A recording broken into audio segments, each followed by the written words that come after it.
সুপ্রিয় দর্শক, আসসালামু আলাইকুম। আশা রাখি সবাই ভালো আছেন। দেশ ও দেশের বাইরে বসে আমাদের এই অনুষ্ঠানটি যারা উপভোগ করছেন তাদেরকে ইন্ডিপেন্ডেন্ট পারসেপশন অ্যান্ড রিসার্চ হাবের পক্ষ থেকে আমি মোহাম্মদ শাহরিয়ার পারভেজ জানাচ্ছি স্বাগত। আজ আমরা আপনাদের জন্য নিয়ে এসেছি এমন একটি এপিসোড, যে এপিসোডটি একটি বিশেষ এপিসোড এবং বিগত এপিসোডগুলিতে আপনারা আমাদেরকে দিয়েছেন ব্যাপক সাড়া, আমাদেরকে দিয়েছেন উদ্দীপনা, পাঠিয়েছেন আপনাদের সাজেশনগুলি, দিয়েছেন আপনাদের ভালো লাগা কথাগুলি, জানতে চেয়েছেন অনেক কিছু।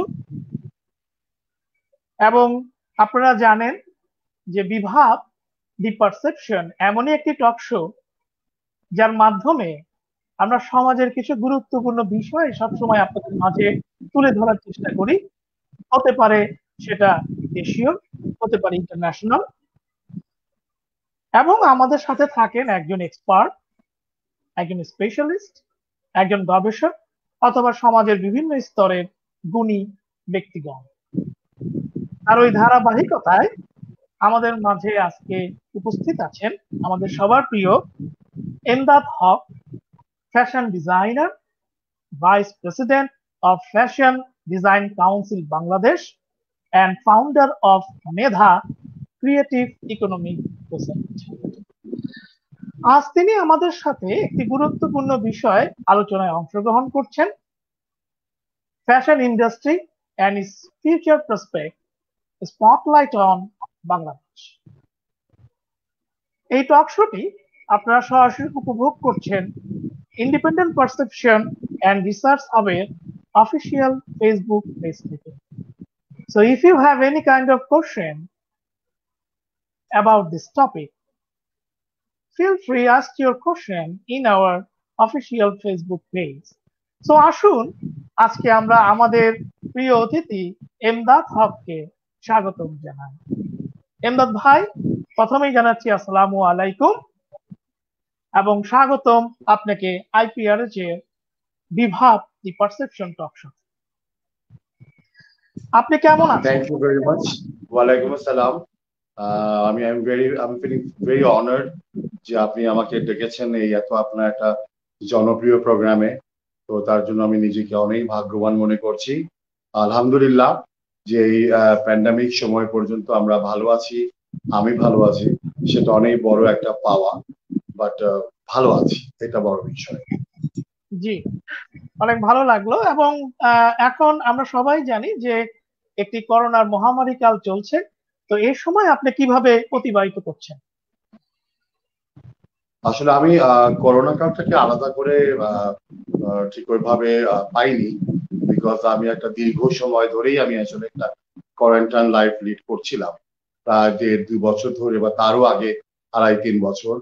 তো সেই কারণে আমার কাছে প্যান্ডামিক সময় যেটা হয়েছে যে হ্যাঁ, আমার সাথে জনগণের যোগাযোগটা একেবারে বিচ্ছিন্ন হয়ে গেছে। একমাত্র আমার মনে হয় যে ডিজিটাল যুগে মোবাইলটাই ছিল আমাদের একমাত্র বন্ধু আর ঘরের লোকেরা। তো সেখানে আমি মনে করি যে আলহামদুলিল্লাহ আমি ভালো ছিলাম। আর আমি সারাক্ষণ নিজেকে করোনাতে কি হবে বা কিভাবে আমি কাটাবো সেটা চিন্তা করার চেয়ে আমি ভেবেছি করোনা কালে আমি কি করে নিজেকে ভালো রাখবো, সেটা আমার কাছে অনেক বড় প্রশ্ন ছিল। এবং আমি কিভাবে নিজেকে অকুপাইড করবো। আমি যদি সারাক্ষণ ভাবি যে এই বোধহয় করোনা হচ্ছে, এই বোধহয় করোনা হচ্ছে, তাহলে কিন্তু আমি করোনার মাঝেই ডুবে থাকতাম। আমি সেটা করিনি। অনেক নিয়ম মাফিক জীবনযাপন করেছি, খাবার দাবার, জীবনযাপন যা যা দরকার ছিল। আর আমি প্রথম থেকে আমার ইন্ডিয়ান ডক্টরদের সাথে যোগাযোগ হচ্ছিল, যেহেতু আমি কিডনি ট্রান্সপ্লান্ট রোগী। তো ওনারা আমাকে প্রথমে ওষুধ দিয়ে দিয়েছিলেন যে এই ওষুধগুলো সেবন করেন, আপনি 7 দিন ধরে খাবেন এবং প্রোটেকশনটা কিভাবে নেবেন। তো সেই সব মেনে চলাতে আমি মনে করছি যে আসলে আমি নিজের মতো করে কিছু জগৎ তৈরি করে নিয়েছিলাম। সেই জগতে আমি এত বেশি ব্যস্ত ছিলাম, আমার অনেক সময় প্যান্ডামিক সময়টা আমি ভুলেই যাচ্ছিলাম। আমার মনে হতো যে 12 ঘন্টার জায়গায় যদি 14 ঘন্টা হতো সময়, তাহলে হয়তো আমি আরো বেশি কাজ করতে পারতাম। বাট সারাক্ষণই মানে কোথাও না কোথাও নিজেকে ইনভলভ করেছি একেবারে ডিরেক্টলি, কখনো ইনডিরেক্টলি, বাট আমি অনেক বিজি ছিলাম পুরো প্যান্ডামিক সময় ধরে। শুনে অনেক ভালো লাগছে যে আল্লাহ তাআলা অশেষ রহমতে আপনি ভালো ছিলেন এবং এখনো ভালো আছেন। আশা রাখি আপনি ভালো থাকবেন এবং আমাদের মাঝেই থাকবেন, কারণ আমরা আপনাকে অত্যন্ত ভালোবাসি। আহ আজকে আমরা যে ইস্যুটি নিয়ে অ্যাকচুয়ালি আলোচনায় অংশগ্রহণ আপনি করেছেন এবং আমরাও আপনাকে আমন্ত্রণ জানিয়েছি, সেটা হচ্ছে fashion industry and its prospect, spotlight on Bangladesh. আধুনিক বিশ্বে ফ্যাশন একটি বিশাল শব্দ এবং এটি নির্দিষ্ট স্থান বা নির্দিষ্ট প্রসঙ্গে তার নিজের মতো জায়গা করে বহু যুগ ধরে চলছে, কারণ সকলেই নিজেকে ফ্যাশনেবল দেখতে চায়, যা বয়স, ভৌগোলিক সীমানা, জাতি এবং সাংস্কৃতিক সাথে পরিবর্তিত হয়। আপনার মতে বাংলাদেশের ফ্যাশন মহলকে আপনি কোন দৃষ্টিকোণ থেকে পর্যবেক্ষণ করছেন? আমার কাছে আসলে ফ্যাশন শব্দটি কখনোই একেবারে নতুন মনে হয়নি, কখনোই মনে হয় না। সবসময় আসলে যুগে যুগে সময় ফ্যাশনটা চেঞ্জ হয়েছে, ফ্যাশনের ধারা পরিবর্তন হয়েছে, বা মানুষ নিজেকে ভিন্নভাবে দেখতে পছন্দ করেছে। কিন্তু আমি যদি আপনিও দেখবেন যে আপনার যদি অনেক আগে, মানে ধরুন আমি বাবাদের সময় বলি বা দাদাদের সময় বলি, তখনও কিন্তু তারা কিন্তু একটা নিজস্ব পোশাকের ভেতরেই ছিলেন।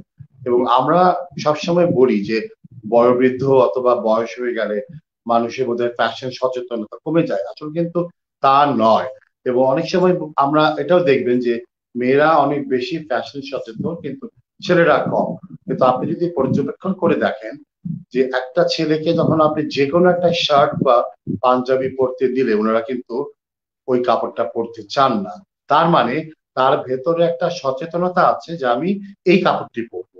মানে ছেলেদের ভিতরে কিছু specific colour, blue, brown, ash, white, black, এর বাইরে কোনো রং এখনো ইয়াং ট্রেন্ডিরা পড়ছে, কিন্তু চাইলে কিন্তু তারা পড়তে চায় না। তার মানে তারা প্রকাশ্যে হয়তো না, কিন্তু মানে ভেতরে কিন্তু তাদের ভিতরে একটা সচেতনতা সবসময় ছিল যে আমি এই রংটি পরবো না। আপনি দোকানে অনেক ধরনের, হরেক ধরনের পোশাকের ভিতরে কিন্তু তারা ঠিকই বেছে নেবে ব্লু রংটি। তার মানে তার ভেতরের একটা মানে কালার একটা স্কিমস আছে। তো সেই কারণে আমার কাছে মনে হয় যে বয়স ভেদে নয়, মানে মানুষের সময়ের ভেদে মানুষের নিজেদের একটা আমি মনে করি যে ফ্যাশন সবসময় ছিল। এবং আমি বড় হয়েছি আসলে একেবারে পুরোনো ঢাকায়। তো সেখানে আমার আমার ফ্যাশন সচেতনতার ভিতরের মধ্যে আমার অনেক বেশি আমার প্রভাব করেছে কিন্তু আসলে এই সাদা পাঞ্জাবি, সাদা লুঙ্গি, সেই একেবারে পাঞ্জাবিতে গিলা করা পাঞ্জাবি, হ্যাঁ, ধোপার ধোলাই করা পাঞ্জাবি, ঈদের সময় একদম কিস্তি টুপি, সেগুলো কিন্তু এক ধরনের ফ্যাশনের ভেতরেই ছিল। মানে এটা একেবারে চুড়িদার পরা কখনো আমাদের, আমার একটা মনে আছে আমার বাল্য বয়সে যে আমাদের ভীষণ শখ হতো যে চাপা পায়জামা পরবো, কিন্তু আমার বাবা সবসময় একই রকম কাপড় কিনে সবার জন্য আমাদের একই রকম কাপড় পান। আমার 5 ভাই 2 বোন, সবার জন্য একই রকম কাপড় বানাবে। ঢিলা পায়জামা, সাদা পাঞ্জাবি, কিস্তি টুপি, ধোপা আসবে, এটাকে ধোবে, এটাকে ভাট্টি দেওয়া হবে, দেন গিলা ভাঁজ করা হবে, আমরা ঈদের দিন পরবো। তার মানে ওই ওই যে ওই ট্রেন্ডটা কিন্তু তখন ছিল। মানে আমার একবার মনে আছে আমি খুব শখ করে একবার লাল পাঞ্জাবি কিনতে যেয়ে, বিকজ তখন আমি নতুন করে প্রোগ্রামে কাজ প্রায় যাওয়া হতো। তো তখন আমার বাবা খুব একটু অবাকই হয়ে যাচ্ছিল যে আমি লাল পাঞ্জাবি কেন পরবো।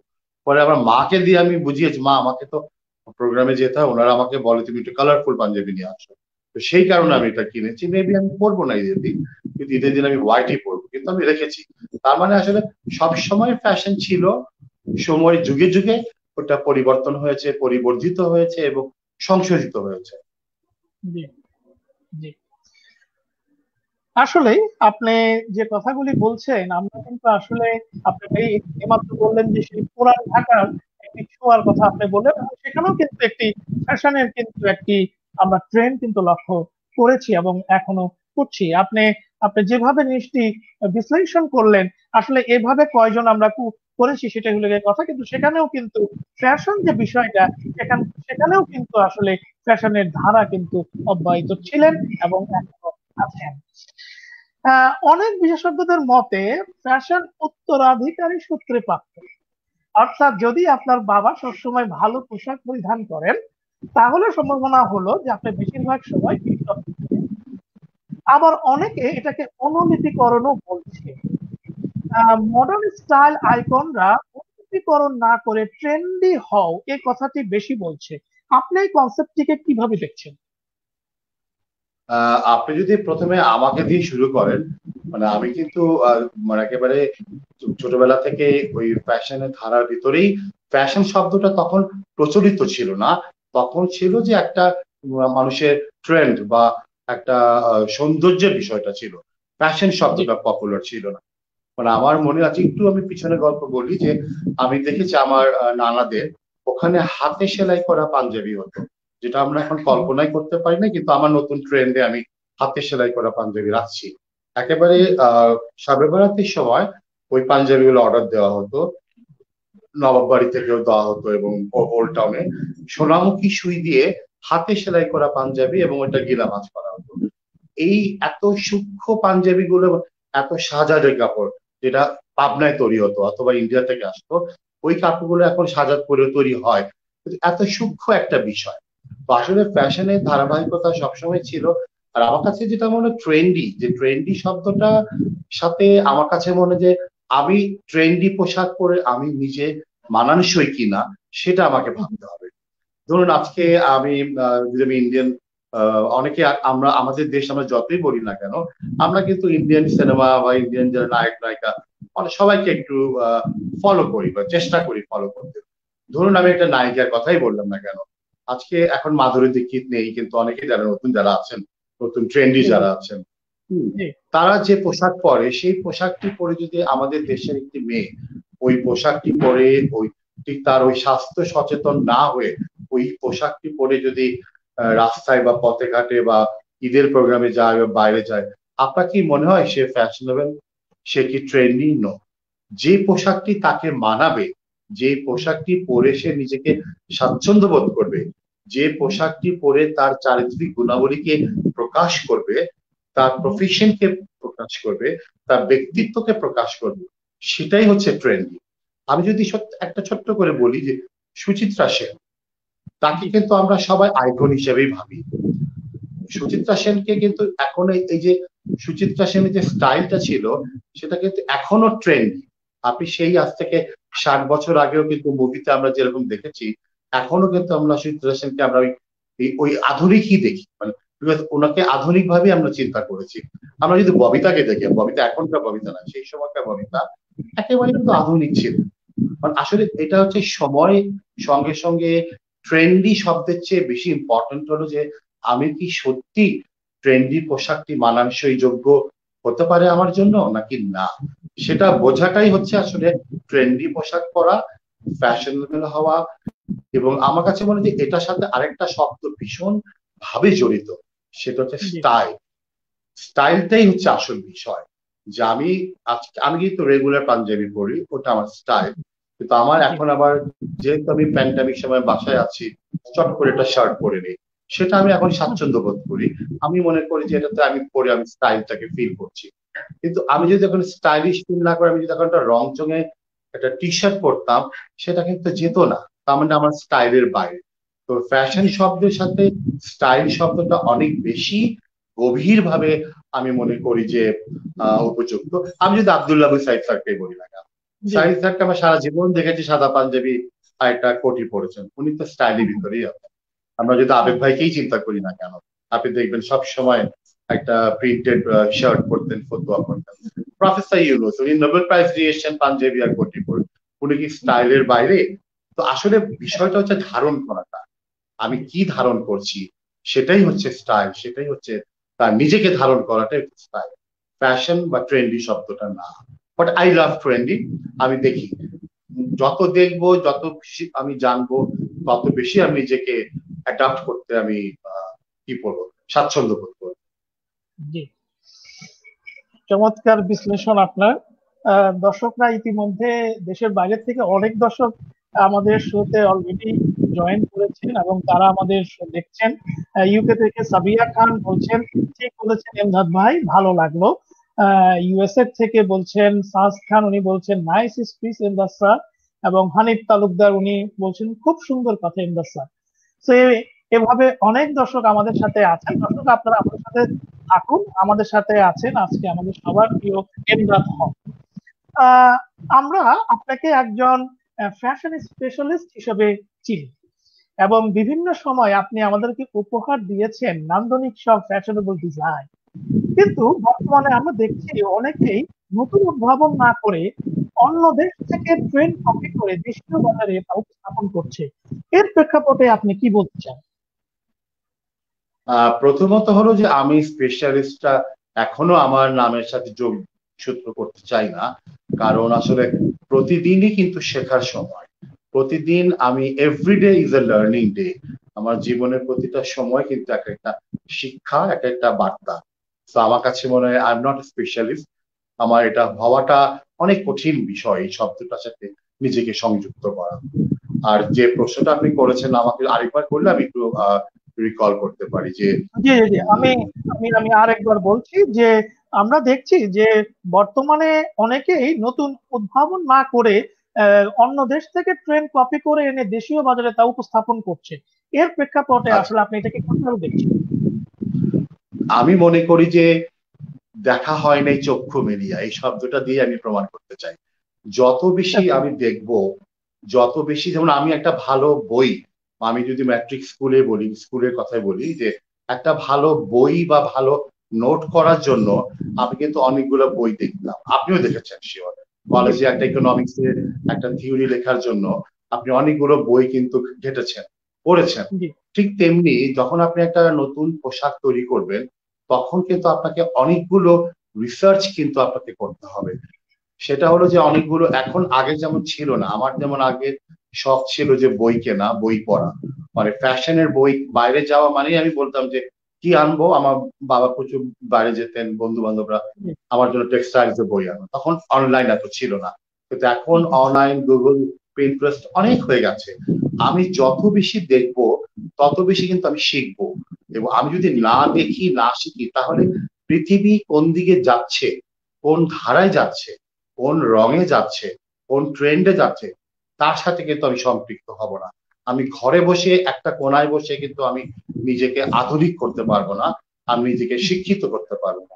আমি যদি নিজে শিক্ষিত না হই, তাহলে আমি কি হুম, করে হুম, শিক্ষণীয় ডিজাইন দিতে পারবো? হ্যাঁ, জি আমার কাছে যেটা শব্দটা যেটা হওয়া উচিত সেটা হচ্ছে কপি ক্যাট। মানে একেবারে প্রোডাক্টটা কপি ক্যাট না করে নিজস্ব ধারায়, নিজস্ব ভঙ্গিমায়, বাংলাদেশ আর ইউরোপ, অথবা আমি ইউএসএ বলি না কেন, যাই বলি না কেন, দুটো সব দেশেরই তো কালচারালি একটা ডিফারেন্স আছে। আমাদের দেশে কিন্তু চাইলেই আমি এখন একটা শর্ট স্কার্ট পরে একটা মেয়ে বের হয়ে হাঁটবে, সেটাও আমরা পারবো না, বিকজ আমাদের ডেফিনেটলি। কালচার আমাদেরকে অ্যালাউ করবে না। তো ওকে। সবকিছুকে অ্যাডাপ্ট করে যখন আমি আমার নিজের ধারার সাথে, আমার সংস্কৃতির সাথে, মানে আমি ওটাকে কি বলবো, যে তৈরি করব, সেটাই কিন্তু হবে আমাদের পোশাক। ধরুন আমি একটা শাড়ির কথাই বলছি, যে শাড়ির ভিতরে আমি যখন একটা ওই বিদেশি একটা ডিজাইন বা বিদেশি একটা ফর্ম এনে আমি প্রেজেন্ট করলাম, সেটা কিন্তু একটা অ্যাডাপ্টেশন হলো। অথবা প্যাটার্নের ক্ষেত্রে যদি আমি বিদেশি নেকলাইন্স বা আমি যাই বলি না স্লিট, সবগুলোকে ব্যবহার করে আমি একেবারে শর্ট না করে হাঁটু পর্যন্ত করলাম, সেটা কিন্তু একটা কুর্তি হয়ে গেল।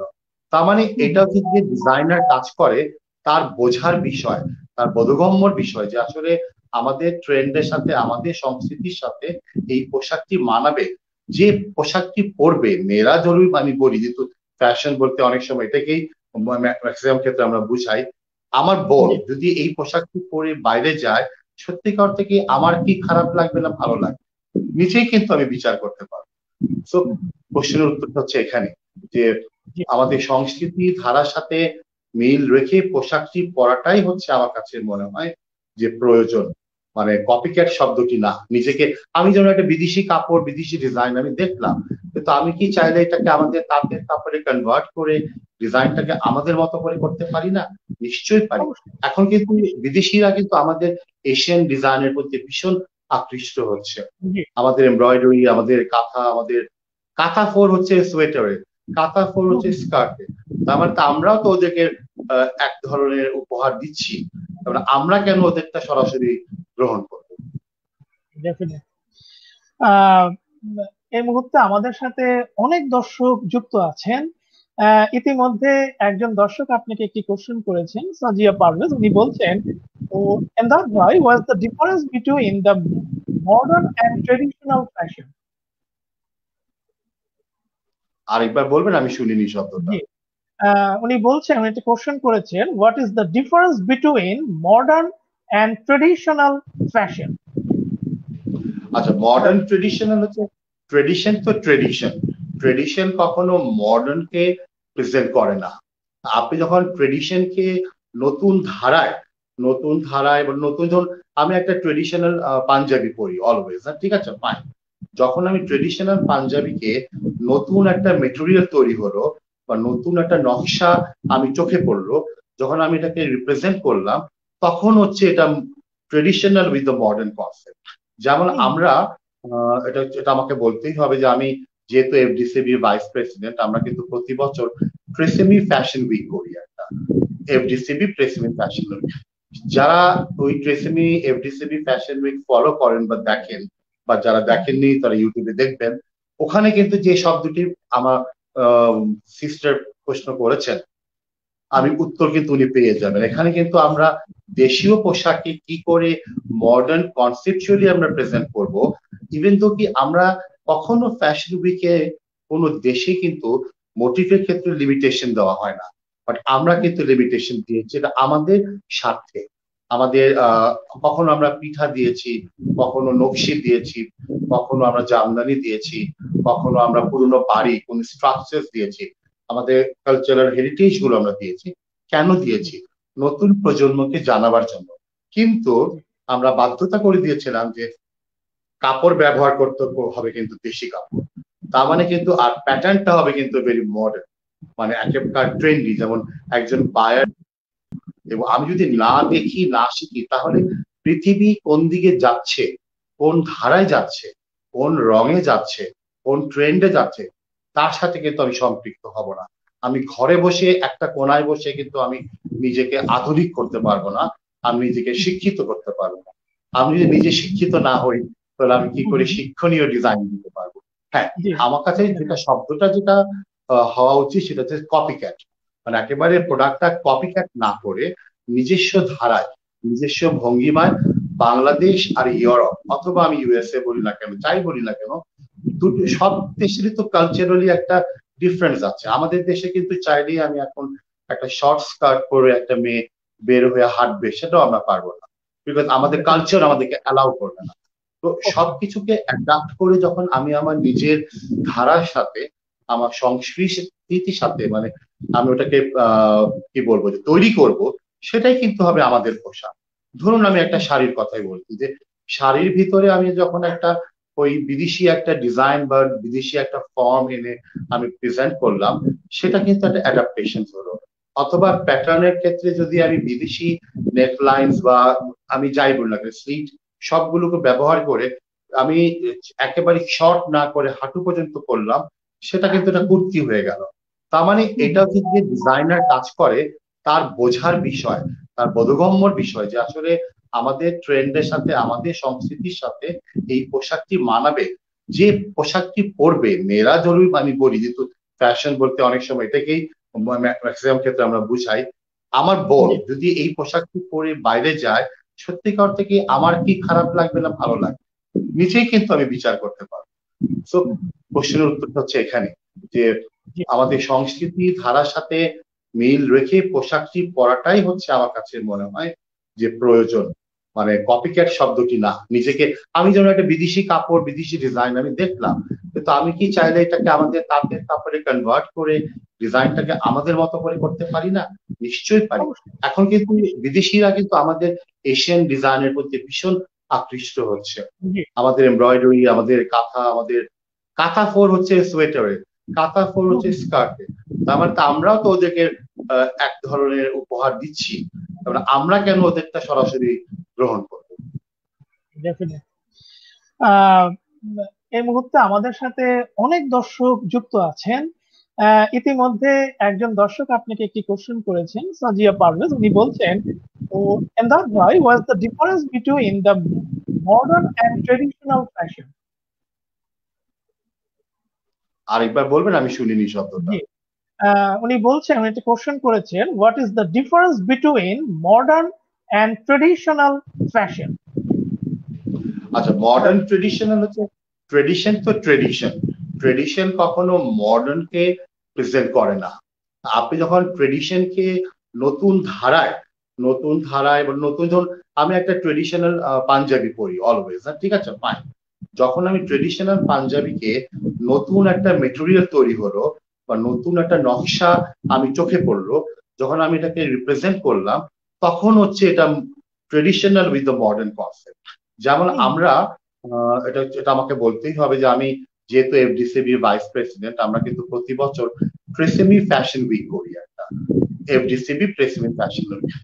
যারা ওই TRESemme FDCB fashion week follow করেন বা দেখেন, বা যারা দেখেননি তারা ইউটিউবে দেখবেন, ওখানে কিন্তু যে শব্দটি আমার সিস্টার প্রশ্ন করেছেন, আমি উত্তর কিন্তু উনি পেয়ে যাবেন। এখানে কিন্তু আমরা দেশীয় পোশাককে কি করে মডার্ন কনসেপচুয়ালি আমরা প্রেজেন্ট করব, ইভেন তো কি আমরা কখনো ফ্যাশন উইকে কোনো দেশে কিন্তু মোটিভের ক্ষেত্রে লিমিটেশন দেওয়া হয় না, বাট আমরা কিন্তু লিমিটেশন দিয়েছি, এটা আমাদের স্বার্থে।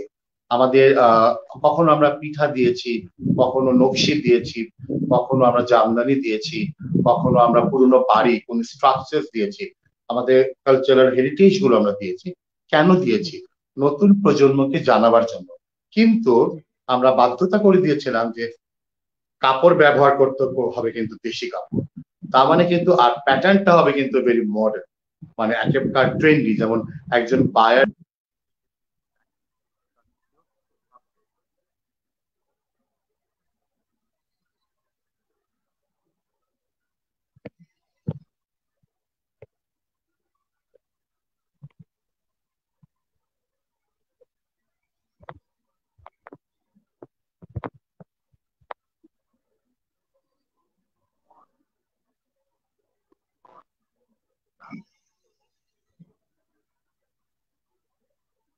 দর্শক, আমরা মনে হয় কিছুটা টেকনিক্যাল সমস্যা হচ্ছে। আমরা অচিরেই আবার এমদাদ হকের সাথে যোগাযোগ করার চেষ্টা করছি।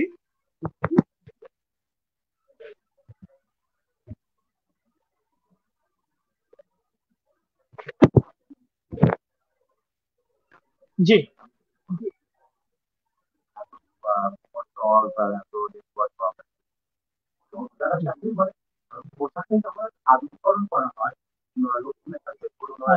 এমদাদ ভাই, আপনার আপনার আপনার কথা আমার কাছে ক্লিয়ার আসছে না। এমদাদ ভাই, আমরা আমরা আপনার কথা ক্লিয়ার শুনছি না। আমি আমি আপনাকে দেখছি, আপনার কথা আমার কাছে আসছে, কিন্তু জি, এখন এখন ক্লিয়ার। আরেকটু আরেকটু ক্লিয়ার হলে মনে হয় ভালো হয়। জি, জি, হ্যালো। জি, এমদাদ ভাই, আমরা আপনাকে দেখছি। জি, আমরা আপনাকে দেখছি।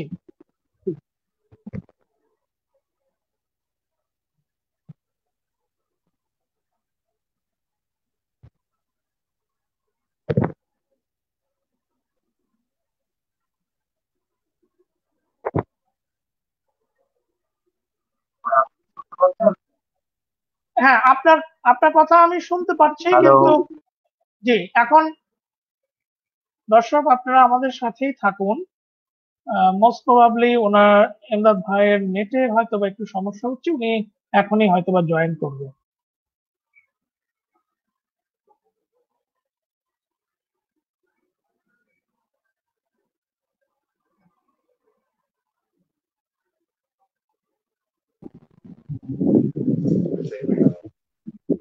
হ্যালো। হ্যালো। জি, আমি আমি জি আপনাকে আমার, শুনছি। জি, প্লিজ প্লিজ, শুনছি আপনাকে। হ্যাঁ মানে যখনই মেলবন্ধনটা হয় পুরনো আর নতুন, সেটাই কিন্তু হবে যে আসলে নতুনের সাথে পুরনোর একটা মিলন হয়ে যায়। মানে ট্রেসিমি ফ্যাশন উইকটাই কিন্তু এটা প্রমাণ করে। যারা দেখেননি তারা, আমি আমি অনুরোধ করবো, ট্রেসিমি এফডিসিবি ফ্যাশন উইক যেটা হয় রেগুলার, সেখানে কিন্তু আপনার প্রশ্নের উত্তরগুলো মিলে যাবে আসলে। জি, ডেফিনেটলি ডেফিনেটলি। এখানে আমরা একটু জানতে চাবো আপনার কাছে যে ফ্যাশন মার্কেটে রুরাল এন্ড আরবান মার্কেট বলতে আমরা কি বুঝবো, এবং বাংলাদেশ ফ্যাশন ইন্ডাস্ট্রিতে লোকাল মার্কেটে জিডিপিতে কন্ট্রিবিউশন কেমন? এবং আপনার কাছে আরো জানতে চাই যে আমাদের দেশে সাইজ অফ আর্টিসান অথবা কারিগরের পরিমাণ কেমন আছে? আসলে আমাদের এখানে ফ্যাশন ইন্ডাস্ট্রিটা আসলে আমি মনে করি দুভাগে বিভক্ত। একটা জি। হচ্ছে পুরোটা হচ্ছে গার্মেন্টস ইন্ডাস্ট্রি, সেখানে আসলে আমাদের তেমন কিছু করার নেই, কারণ আসলে বায়ার্সরা যে ডিজাইন গুলো দেয় সেগুলোই আসলে ডিজাইন গুলো করতে হয়। কিন্তু সেটারও পরিপ্রেক্ষিত অনেক পরিবর্তন হয়ে গেছে ইতিমধ্যে, কিন্তু অনেকগুলো বড় বড় যারা বাইং হাউস আছেন বা যারা গার্মেন্টস ইন্ডাস্ট্রি আছেন তারা কিন্তু নিজস্ব ডিজাইনাররাই এখন নিজেদের ডিজাইন গুলো ডেভেলপ করে বায়ারকে দিচ্ছে এবং এগুলো একসেপ্ট হচ্ছে, সেগুলো প্রোডাকশন হচ্ছে। অনেক বড় কোম্পানি, যেমন আমি যদি বলতে চাই বায়োলেটেক্স আছে, আমাদের অ্যাপেলিয়ান গ্রুপস আছে, আরো অনেকেই আছেন, চিটাগং অনেক গ্রুপস গুলো আছে, তারা কিন্তু নিজস্ব ডিজাইন গুলোই কিন্তু এখন বায়ারদেরকে দিচ্ছে। হয়তো 20টা ডিজাইন করে দিচ্ছে, সেখান থেকে হয়তো ওরা 5টা একসেপ্ট করছে, সেখানে কিছুটা হয়তো সংশোধন করে নিচ্ছে, কিন্তু এই পরিমাণটা মানে একেবারে কমে যায় না, কিন্তু এটা ধীরে ধীরে বৃদ্ধি হচ্ছে। কারণ সেটা ওয়ান অফ দ্য রিজন হচ্ছে যে আমাদের এখানে ফ্যাশন স্কুল গুলা কিন্তু ছেলেমেয়েরা গুলা কিন্তু ভীষণ ভালো কাজ করছে, এবং আমি ওদেরকে সাধুবাদ জানাই যে আমাদের সময় কখনোই ফ্যাশন স্কুল ছিল না। আমার ভীষণ শখ ছিল আমি ফ্যাশন নিয়েই পড়বো, কিন্তু আর্ট কলেজে পড়বো। তখন তো আর্ট কলেজ মানে এটিতে গিয়ে তো ভাবতো যে গেল আর কি ছেলে। তো এখনকার ফ্যাশন স্কুল বলতে আমার মনে হয় যে যে এই এই যে বিষয়গুলো যারা আছেন ফ্যাশন স্কুলগুলো, তারা ছেলে মেয়েদেরকে তৈরি করছে স্পেশালি গার্মেন্টস এর জন্য। কিন্তু আবার আরেকটা নেতিবাচক বিষয় হলো তারা কিন্তু আমাদের লোকাল বিজনেসের প্রতি তাদের আগ্রহটা একেবারেই কম। সেটা কারণটা অবশ্য আছে, কারণ যারা গার্মেন্টস ইন্ডাস্ট্রিতে কাজ করে তাদের স্যালারি স্ট্রাকচারটা অনেক স্ট্রং, কারণ সেখানে ওদের আয়টাও বেশি এবং স্যালারি স্ট্রাকচারটাও বেশি। আমাদের এখানে তো আসলে আর লোকাল ফ্যাশনে কিন্তু জিডিপিতে আসলে অংশগ্রহণে কতখানি আছে সেটা বলাটা খুবই ডিফিকাল্ট, কারণ সারাক্ষণ চেঞ্জেস হচ্ছে আমাদের এখানে।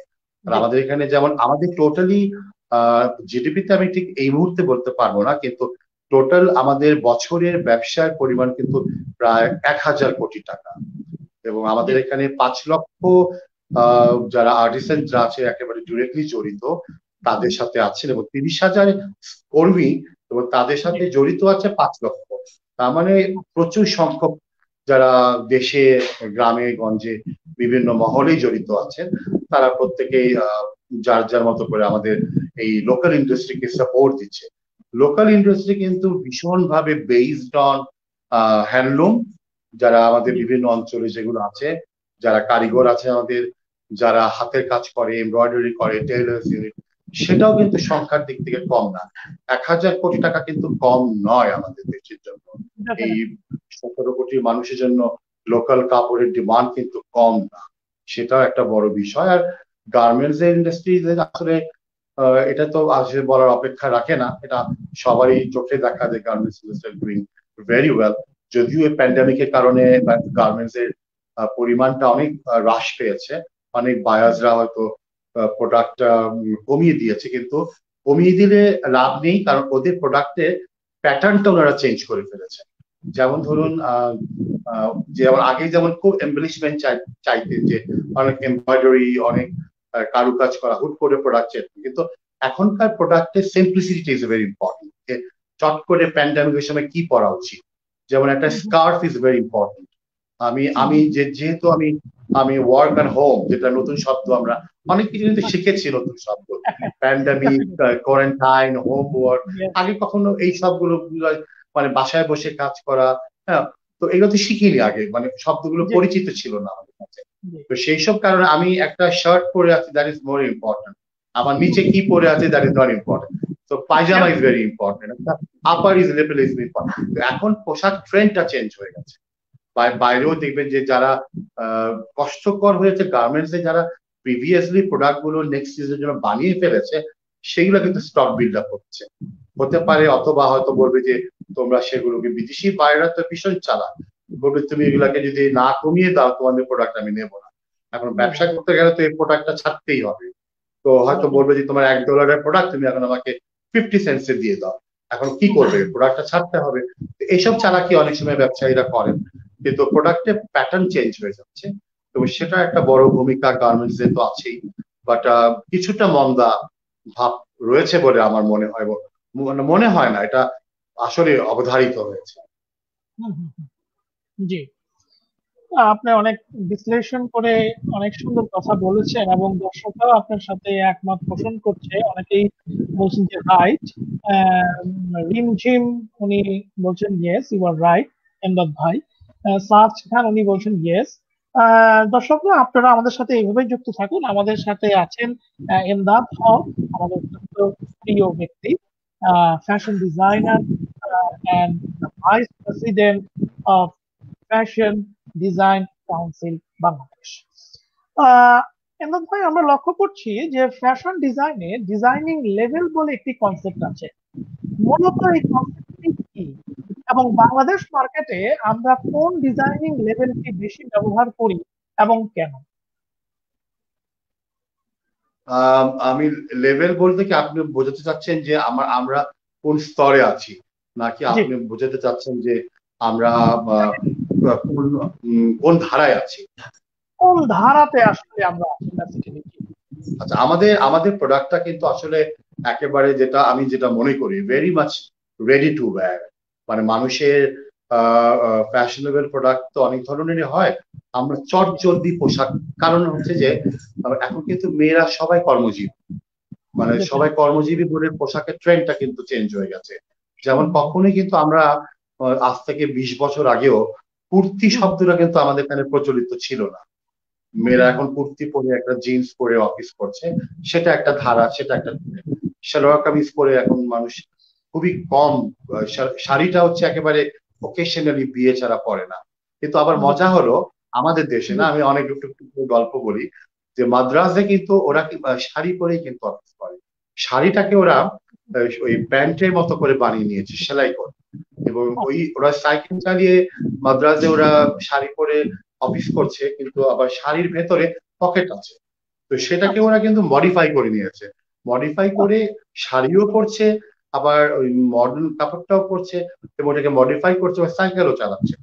আমাদের এখানে এখনো মেয়েরা এখনো সাইকেল চালিয়ে অফিস করছে না, কিন্তু শাড়িটা খুব অফিসিয়ালি হয়ে গেছে। বাট আমার মনে হয় যে আমরা অনেক রেডি টু ওয়্যার এবং মিডল অফ দ্য মার্কেটের ভিতরে আছি। ফুটপাথ মার্কেটটা আসলে যারা আমাদের দেশে করেন বা অনেক অনেক অনেক বেশি এক্সক্লুসিভ কাপড় করেন, তারা আমার মনে হয় যে আমাদের বাংলাদেশ থেকে খুব একটা কাপড় কেনে না বলে আমার মনে হয়। তারা হয়তো ভারতে চলে যায়, বাইরে চলে যায়, দুবাই চলে যায়। কিন্তু এই মুহূর্তে যারা বাংলাদেশে এই ধরনের পোশাক কিনতে চায়, তাদের পক্ষে কিন্তু যাওয়া সম্ভব না। সেটা একদিক দিয়ে পজিটিভ, সবাই এখন অনলাইনে প্রোডাক্ট কিনছেন, অনলাইনে প্রোডাক্ট মার্কেটিং হচ্ছে। হ্যাঁ, কিন্তু অনলাইনে প্রোডাক্টের ক্ষেত্রে আমার কিছুটা অবজারভেশন ভেরি স্ট্রং, যে আসলে কতখানি আমরা মানুষকে প্রপারলি জাজমেন্টটা করতে দিয়েছি।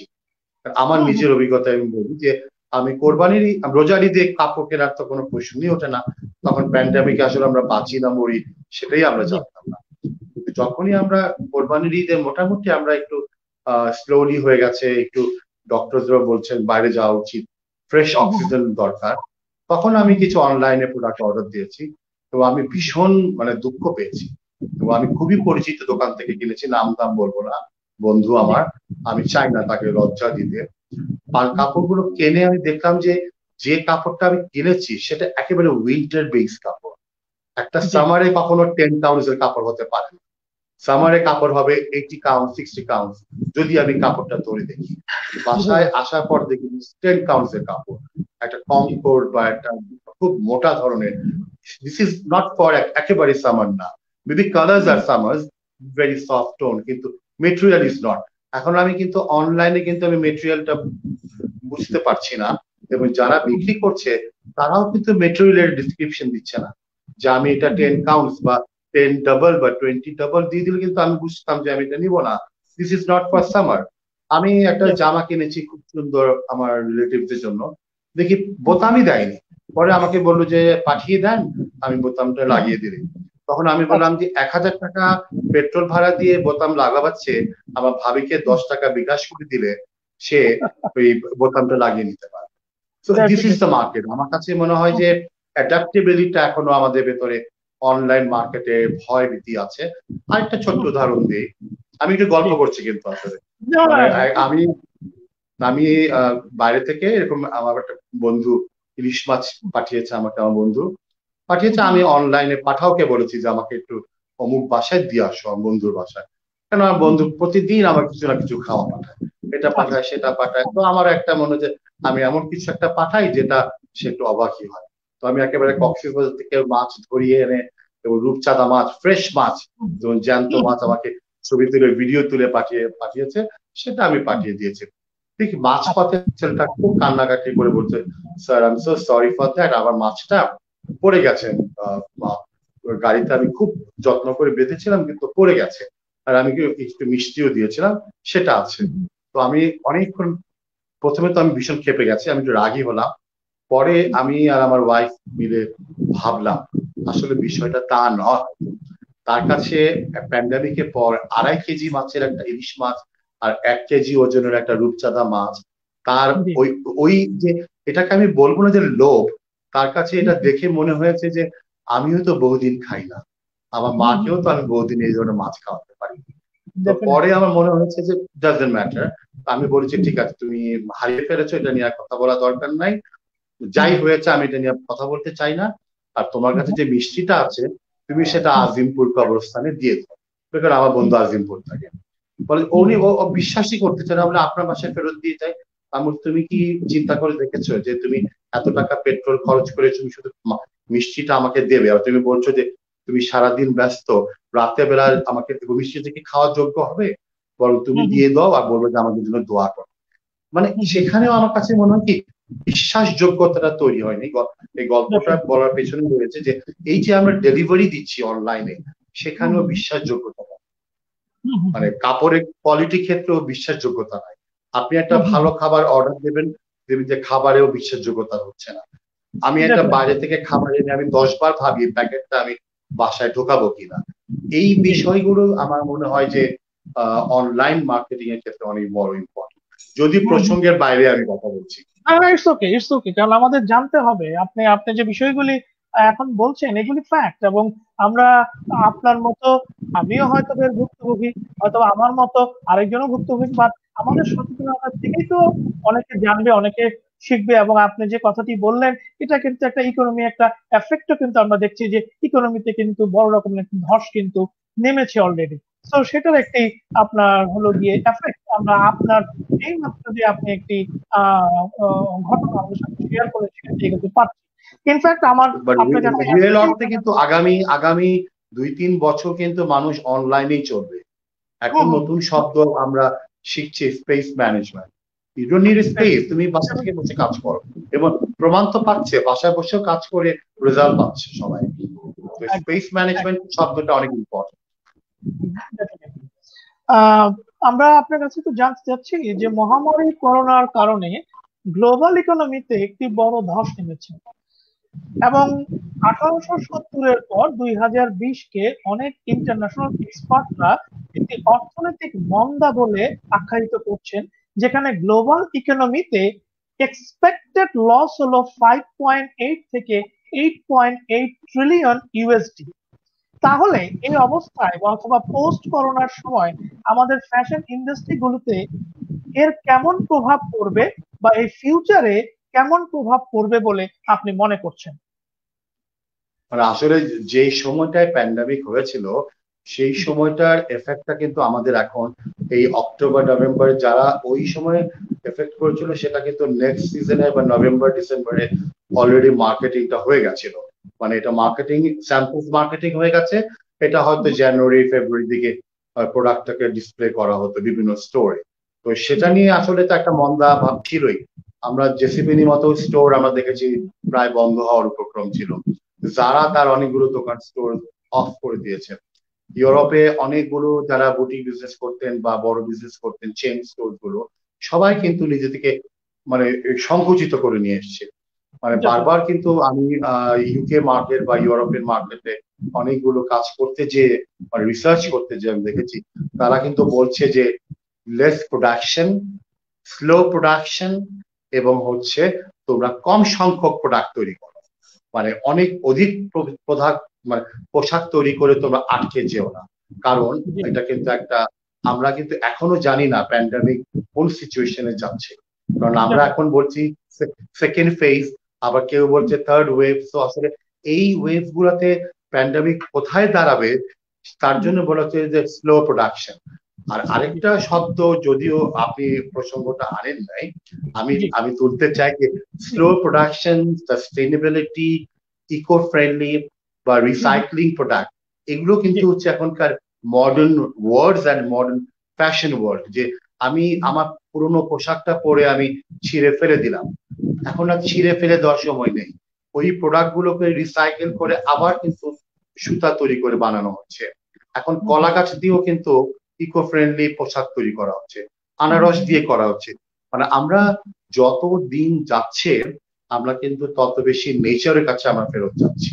আর এটা হলো যে গার্মেন্টস এর এখনকার কিন্তু বায়ার্সরা কিন্তু নতুন করে অর্ডার দিচ্ছে, কিন্তু সেটারও কিন্তু প্রোডাক্টের কোয়ালিটিটা ডিফারেন্ট। সেটা হচ্ছে ধরুন এখন খুব লং একটা ড্রেস দিচ্ছে, আগে ধরুন স্কার্ট দিত বা একটা টপস দিত বা অন্য ধরনের পোশাক দিত, এখন কিন্তু সেগুলো দিচ্ছে না। এখন কিন্তু একটা লং ড্রেস দিচ্ছে, বিকজ প্যান্ডামিকের জন্য চট করে একটা ড্রেস পরবে আবার খুলে ফেলবে, ভেতরে তুমি যাই পরো না কেন। T shirt is doing very well, কারণ টি শার্টের মার্কেটে অনেক স্ট্রং, বিকজ মানুষ এখন এত ফর্মাল শার্ট পরে কিন্তু ওই শুধু হাফ ফর্মাল পরে অফিস করছে, তো সেখানে ওটাই জরুরি দরকার, বাইরে কিন্তু যাচ্ছে না। তো প্রোডাক্টের কোয়ালিটিটা চেঞ্জ হয়ে গেছে। আমি আগেই বলেছি স্কার্ফ ইজ ভেরি ইম্পর্টেন্ট। আপনি বাইরে যাবেন, আপনি হয়তো মুখে মাস্ক দিচ্ছেন না, কিন্তু আপনি একটা স্কার্ফ বা ওড়না দিয়ে মুখটাকে ঢেকে রাখছেন, সেই প্রোডাক্ট গুলো হচ্ছে। পায়জামা ইজ ডুইং ভেরি ওয়েল। মানে এবং আমার একটা খুব কষ্টের কথা বলি, যে দুঃখ পাবো আমরা সবাই জানি, আমার একটা খুব পরিচিত বন্ধু মহল, বিশাল গার্মেন্টস আছে, তারা একটা পোশাক বানাচ্ছে, সেটা শোনার পর আমি স্তব্ধ হয়ে গিয়েছিলাম। এবং শুনে আমি অনেক, মানে একদিন দুদিন আমি ঘুমোতে পারিনি। আমি বলছি কি বানাচ্ছ? বলে কি আমি কাফনের কাপড় বানাচ্ছি। কাফনের কাপড় সেলাই করা, মানে লাশগুলো যারা বাইরে মারা যাচ্ছে ইউরোপ আমেরিকাতে, সেগুলোকে আমাদের মতো করে তো না, যা সেলাই করে দিয়ে দিচ্ছে, লাশটাকে ভরে ওরা কোনো রকমের কবর দিয়ে দিচ্ছে। আমার আসলে খুব কষ্টের কথা কিন্তু এটা, যে ঢাকায় বাংলাদেশে কাফনের কাপড় বানাচ্ছে। আর এখন তো নতুন প্রোডাক্টটা হচ্ছে মাস্ক তৈরি করা, সেটা একটা অন্য আরেক ধরনের। তার মানে প্রোডাক্টের কোয়ালিটি চেঞ্জ হয়ে গেছে। যেমন আমি কালকেই আমার একটা খুব বড় একটা ইন্ডাস্ট্রি, মানে বড় ইন্ডাস্ট্রি বলতে আমি আমি স্টিল ওদের সাথে কাজও করেছি অনেক, প্যান্ডামিক আগ পর্যন্ত বেক্সিমকোর সাথে। তো আমি ইয়ালো ডিজাইনার, আমার খুব বন্ধু। তা আমি বললাম তোমরা কি করছো, তুমি কি করলে প্যান্ডামিক? বলি আমরা আমাদের অফিস হয়েছে। আমি তুমি তো দোকানে তো তোমাদের প্রোডাক্ট তোমরা কি দিতে পেরেছো? বলে স্যার আমরা দোকানের প্রোডাক্ট করিনি, আমরা আমরা এখানে কি করে আমরা পোশাক বানাবো, যে হোল ড্রেস যেটা আমরা বলছি, যে পিপিএ পিপিএ ডিজাইন আমরা করেছি, পিপিএ ডিজাইন করেছি আমরা, মাস্কের ডিজাইন করেছি আমরা, এই ধরনের প্রোডাক্ট তৈরি করেছি। তখন আমি বললাম যে আচ্ছা ভাই একটা কাজ করা যায় না, পিপিএটা একেবারে একটা ট্র্যাক স্যুটের মতো, তো সেটাকে তোমরা না করে হাফ প্যান্ট বা trouser with elastic and half of the elastic দেওয়া একটা জ্যাকেটের মতো করো, পরাটা খুব সুবিধা।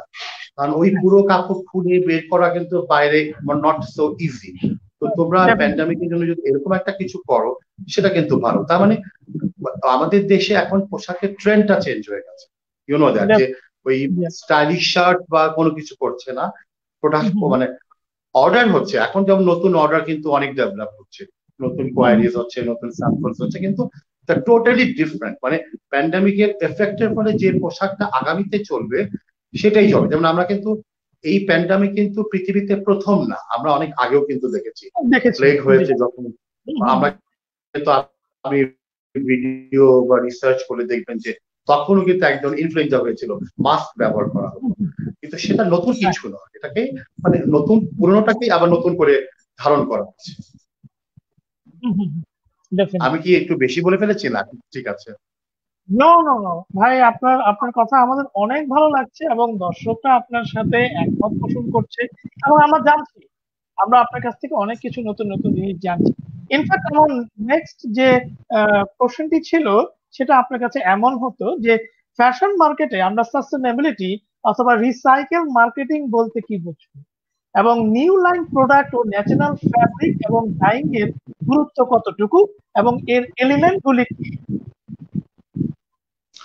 আমি এর আগে এটাকে টাচ করেছি, জি, এখন আসলে পুরো পৃথিবী কিন্তু ভাবছে যে আমরা যদি ছোট্ট একটা লাইন বলি, রবীন্দ্রনাথ কি বলেছিলেন যে চলো গ্রামে ফিরে যাই, আসলে কিন্তু তাই হচ্ছে।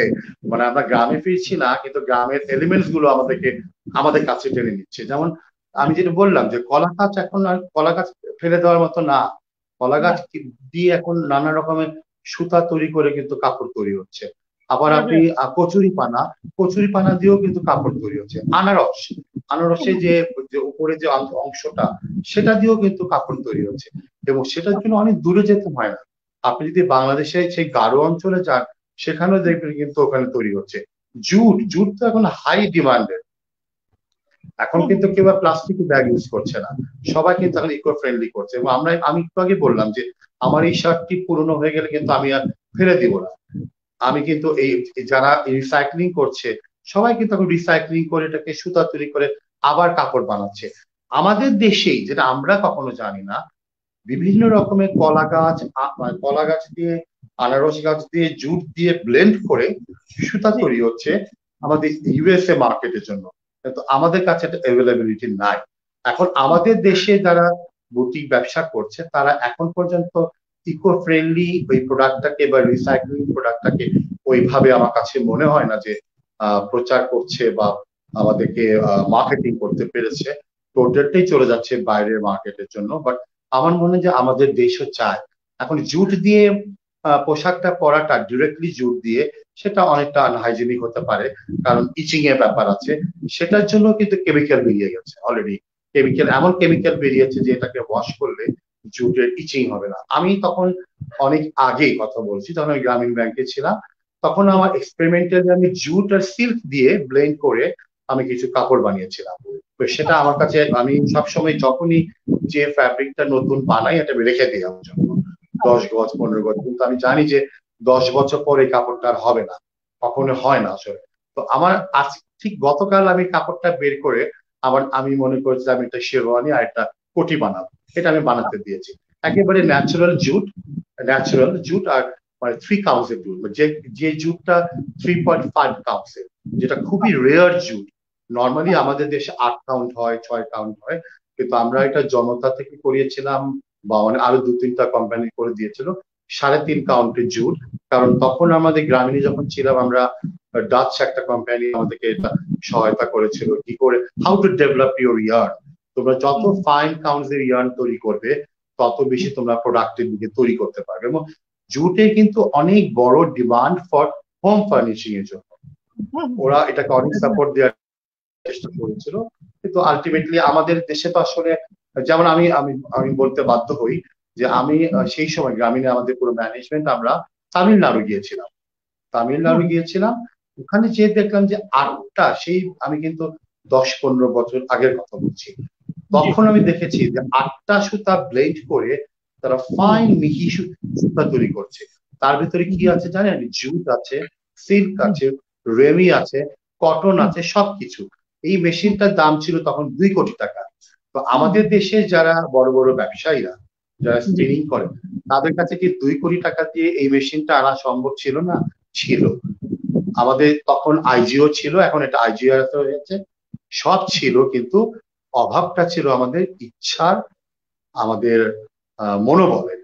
তার জন্য বোধহয় এটা হয়, কিন্তু ওরা তো তৈরি করে ঠিকই প্রমাণ করে দিয়েছে। এবং ওই কাপড় এক্সপোর্ট করা হতো কাদের কাছে জানেন আপনি? আরবিনদের কাছে। আরবিন সেটা দিয়ে মেটেরিয়াল তৈরি করতো ট্রাউজারের জন্য। আসলে information gap is more important আমাদের জন্য, মনে হয় আমার কাছে।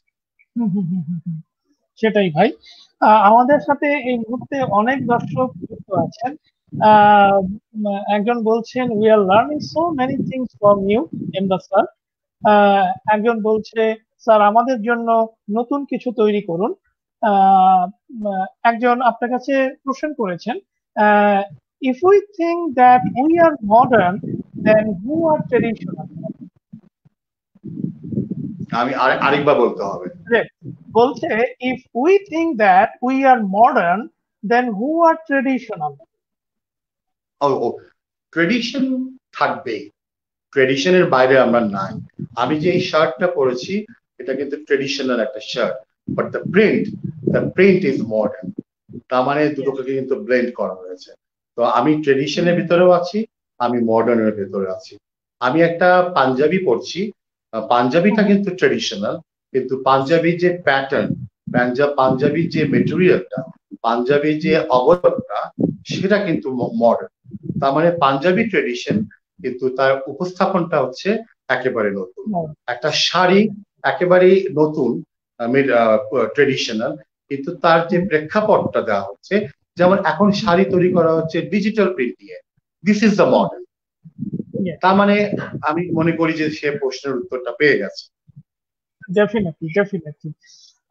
এক্ষেত্রে একটু জানতে চাবো যে একজন ছাত্র অথবা ছাত্রী কেন ফ্যাশন ডিজাইনিং নিয়ে লেখাপড়া করবে, এবং ছাত্র বা ছাত্রী ভবিষ্যৎ ক্যারিয়ার গড়তে এই বিষয়ে স্টাডি কতটুকু গুরুত্ব বহন করে বলে আপনি মনে করেন, এবং এই বিষয়ে কি কি স্টাডিতে গবেষণা করতে পারে একজন ছাত্র বা ছাত্রী অথবা একজন ডিজাইনার, আপনি কি মনে করছেন? খুব কঠিন একটা শব্দ। আমাদের কাছে যেটা হয় যে গবেষণা শব্দটা আমাদের কাছে নেই। গবেষণা বা রিসার্চ, আপনি আমার সাথে একমত হবেন, বিকজ আপনি শিক্ষক, আমারও শিক্ষক আপনি। তো গবেষণা শব্দটা আমাদের কাছে আসলে নেই। কারণ কি, আমরা খুব চটজলদি পোশাক বলি বা যে কোনো বিষয় বলি না কেন, আমরা খুব চটজলদি চাই নিজেকে তৈরি করে নিতে। আপনি আমাকে বলেন specialist, that is not me actually. হ্যাঁ, আমি শিখে শিখে শিখে এই পর্যন্ত নিজেকে ধারণ করেছি, তারপরেও কিন্তু আমি ভাবি না যে আই এম স্পেশালিস্ট। এই যে আমাদের যে একটা বড় পথ অতিক্রম করা আমাদের কাজের ভেতর দিয়ে, সেটা কিন্তু আমাদের এক ধরনের রিসার্চ হয়েছে। যেমন আমি বলি, আমারটা দিয়ে আমি উদাহরণ দিই। আমি যখন ব্র্যাকে প্রথম জয়েন করলাম, আমার বস ছিলেন এমআইটি থেকে পিএইচডি করা ম্যাথমেটিক্সে। উনি কাজ করতেন সেরিকালচারে, ডক্টর রিয়াজ খান, আমার ভীষণ প্রিয় প্রিয় একজন ভদ্রলোক। উনি এখন বাইরে আছেন সাউথ আফ্রিকায়। উনি বিয়ে করেছেন একটা ইন্ডিয়ান মাদ্রাজি, উনিও বায়োকেমিস্ট্রিতে পিএইচডি করা। তো আমি যখন স্যারকে বললাম, sir it's total different, this is not your field. বলে কি, দেখো যে ফিল্ডে তুমি কাজ করো না কেন, সব ফিল্ড সমান, তোমাকে কিন্তু রিসার্চ করতে হবে এবং তোমাকে কিন্তু কাজ করতে হবে। ম্যাথমেটিক্সে আমি শিখেছি অনেক কিছু, আমি যদি ওই টার্মস গুলোকে আমি সেরিকালচারে আমি ইমপ্লিমেন্ট করি, দেখবে তুমি এই সেরিকালচার কিন্তু ডেভেলপ হবে। তো আমি বললাম, স্যার আমি কি করতে পারি এখন? তোমার কাজ হচ্ছে তুমি 2 দিন শুধু অবজার্ভ করো, থার্ড ডেতে তুমি আমার কাছে আসবে। আসার পর উনি আমাকে কতগুলো সুতো দিয়ে দিলেন, দিয়ে বললেন, দিস ইজ ইউর হোমওয়ার্ক, তুমি যাও, তোমাকে আমি 1 মাস সময় দিলাম, তুমি কাপড়টা বুনিয়ে নিয়ে আসো, দ্যাট ইজ ইউর হোমওয়ার্ক, আর কিচ্ছু আমি তোমাকে বলবো না। যেহেতু আমি বিচিত্রায় কাজ করেছি সেই 50 সাল থেকে, আমার জন্য কিন্তু প্রবলেম হয়নি। আমার একজন গুরু ছিলেন, মারওয়ারি গুরু, মিরপুরে, তার কাছে আমি গেলাম, মুঝে क्या करना चाहिए আগে বলো, কুছ কুছ নেই করনা চাই, চলো মেরে সাথ। ও নিয়ে যে আমাকে বললো, তুমি চলো, তুমি যেখানে করাতে চাও গ্রামে গঞ্জে আমাকে নিয়ে চলো, আমি তোমাকে শিখি কিভাবে করতে হবে। এই যে এই পথ চলাটাই কিন্তু আমার রিসার্চ হয়ে গেছে, যে আমি কি করে সুতাটাকে, একদম কাঁচা সুতা, এটাকে ডিগাম করতে হয়। ডিগাম মানে একটা সেরিকালচারের সুতা একটা আঠা থাকে, সেটাকে কি করে সেদ্ধ করে অমিট করতে হয়, কি করে যে সুতাটাকে ভাঁজ করতে হয়, কি করে মোড়াতে হয়, কি করে প্রিজার্ভ করতে হয়, কি করে টানা করতে হয়, কি করে বানা করতে হয়, এই যে পুরো পদ্ধতিটা দেখা এবং অনুভব করা, সেটাই কিন্তু আমার রিসার্চ। এটাই কিন্তু ব্র্যাকের সবচেয়ে বড় সার্থকতা। ব্র্যাক কিন্তু একটা ছেলে বা একটা মেয়েকে একেবারে রুট লেভেল থেকে তৈরি করে দেয়। তো তার জন্য আমি বলি, বাবা রিসার্চ করাটা খুব ইম্পর্টেন্ট, বই পড়াটা খুব ইম্পর্টেন্ট। আমরা ইউটিউবে অনেক মুভি দেখি, মুভি দেখাও কিন্তু একটা শেখার বিষয় আমি মনে করি। আমি আই লাভ টু, এবং গান শোনাও কিন্তু শেখার বিষয়। কিন্তু আমি কোনটা গ্রহণ করব, কোনটা গ্রহণ করব না, সেটা কিন্তু নির্ভর করে আমার উপর। আমি ভালোটা নেব না আমি মন্দটা নেব। কেউ ইউটিউবে বসে একটু একটু মন্দ ছবি দেখছে, কেউ হয়তো একটা ভালো ছবি দেখছে। এখন যার যার কিন্তু ব্যক্তি রুচির উপর নির্ভর করে যে আমি শেখার বিষয়টা কি। আমি আমি ইউটিউবে বসে সারাক্ষণ ডিজাইন ফরম্যাট দেখি, হোয়াটস নিউ, কি টেক্সটাইল আসলো, কি ট্রেন্ড আসলো, ইউরোপিয়ান ডিজাইনরা কি ভাবছিল। যেমন কিছুদিন আগে বারবারি, তাদের একটা ফ্যাশন শো হয়ে গেল ইউকেতে, রাস্তায় একেবারে ওপেন রোডে ফ্যাশন শো হয়েছে, সেখানে কোনো মঞ্চ নাই, কোনো কিছু নাই। ওপেন রোডে তারা হেঁটে বেরিয়েছে যে দেখো স্ট্রিট ফ্যাশন কি। পোশাক কিন্তু খুব আধুনিক মডার্ন, কিন্তু স্ট্রিট ফ্যাশন হয়েছে একেবারে, রাস্তাঘাটে হেঁটে চলে গেছে। আমি কি পারবো গুলশান, বনানী, ধানমন্ডি বা শুরিটোলাতে মতো জায়গায় ওদেরকে হাঁটাতে? আমি একবার ইয়েতে গিয়েছি, মানে লাহোরে একটা জায়গা আছে খুব সুন্দর, নামটা ঠিক এই মুহূর্তে মনে পড়ছে না, এটাকে বলা হয় কাবাব জোন, ফুড স্ট্রিট। সেখানে একবার পুরো লাহোরের ওই স্ট্রিটটাকে লাইটিং করে চেঞ্জ করে দেওয়া, খাবার এক পাশে দুপাশে সব ট্রেডিশনাল ফুড, এবং মাঝে একটা সব টপ ডিজাইনাররা ফ্যাশন শো করেছে।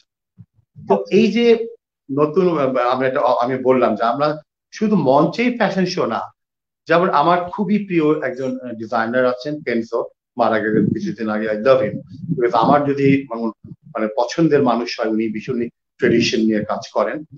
তো উনি মারা গেছে, উনি একবার ট্রেনে ফ্যাশন শো করেছে। আমার কিন্তু ভীষণ শখ একটা ট্রেনে ফ্যাশন শো করা। ট্রেনে করতে পারি নাই, কিন্তু আমি ঠিকই কিন্তু আমি একটা স্টিমারে ফ্যাশন শো করতে পেরেছি রবির বদলতে।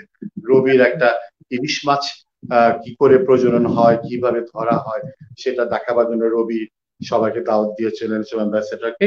সেখানে রবির কনসেপ্ট ছিল নদী, নদী এবং নদীর ইলিশ মাছ, তার সবকিছু রবির রংটাকে নিয়ে। সেখানে কিন্তু আমি একটা ফ্যাশন শো করেছিলাম নদীর যে অংশ বিশেষ, যে মাছ ধরা, ছিপ, জাল সবকিছু দিয়ে।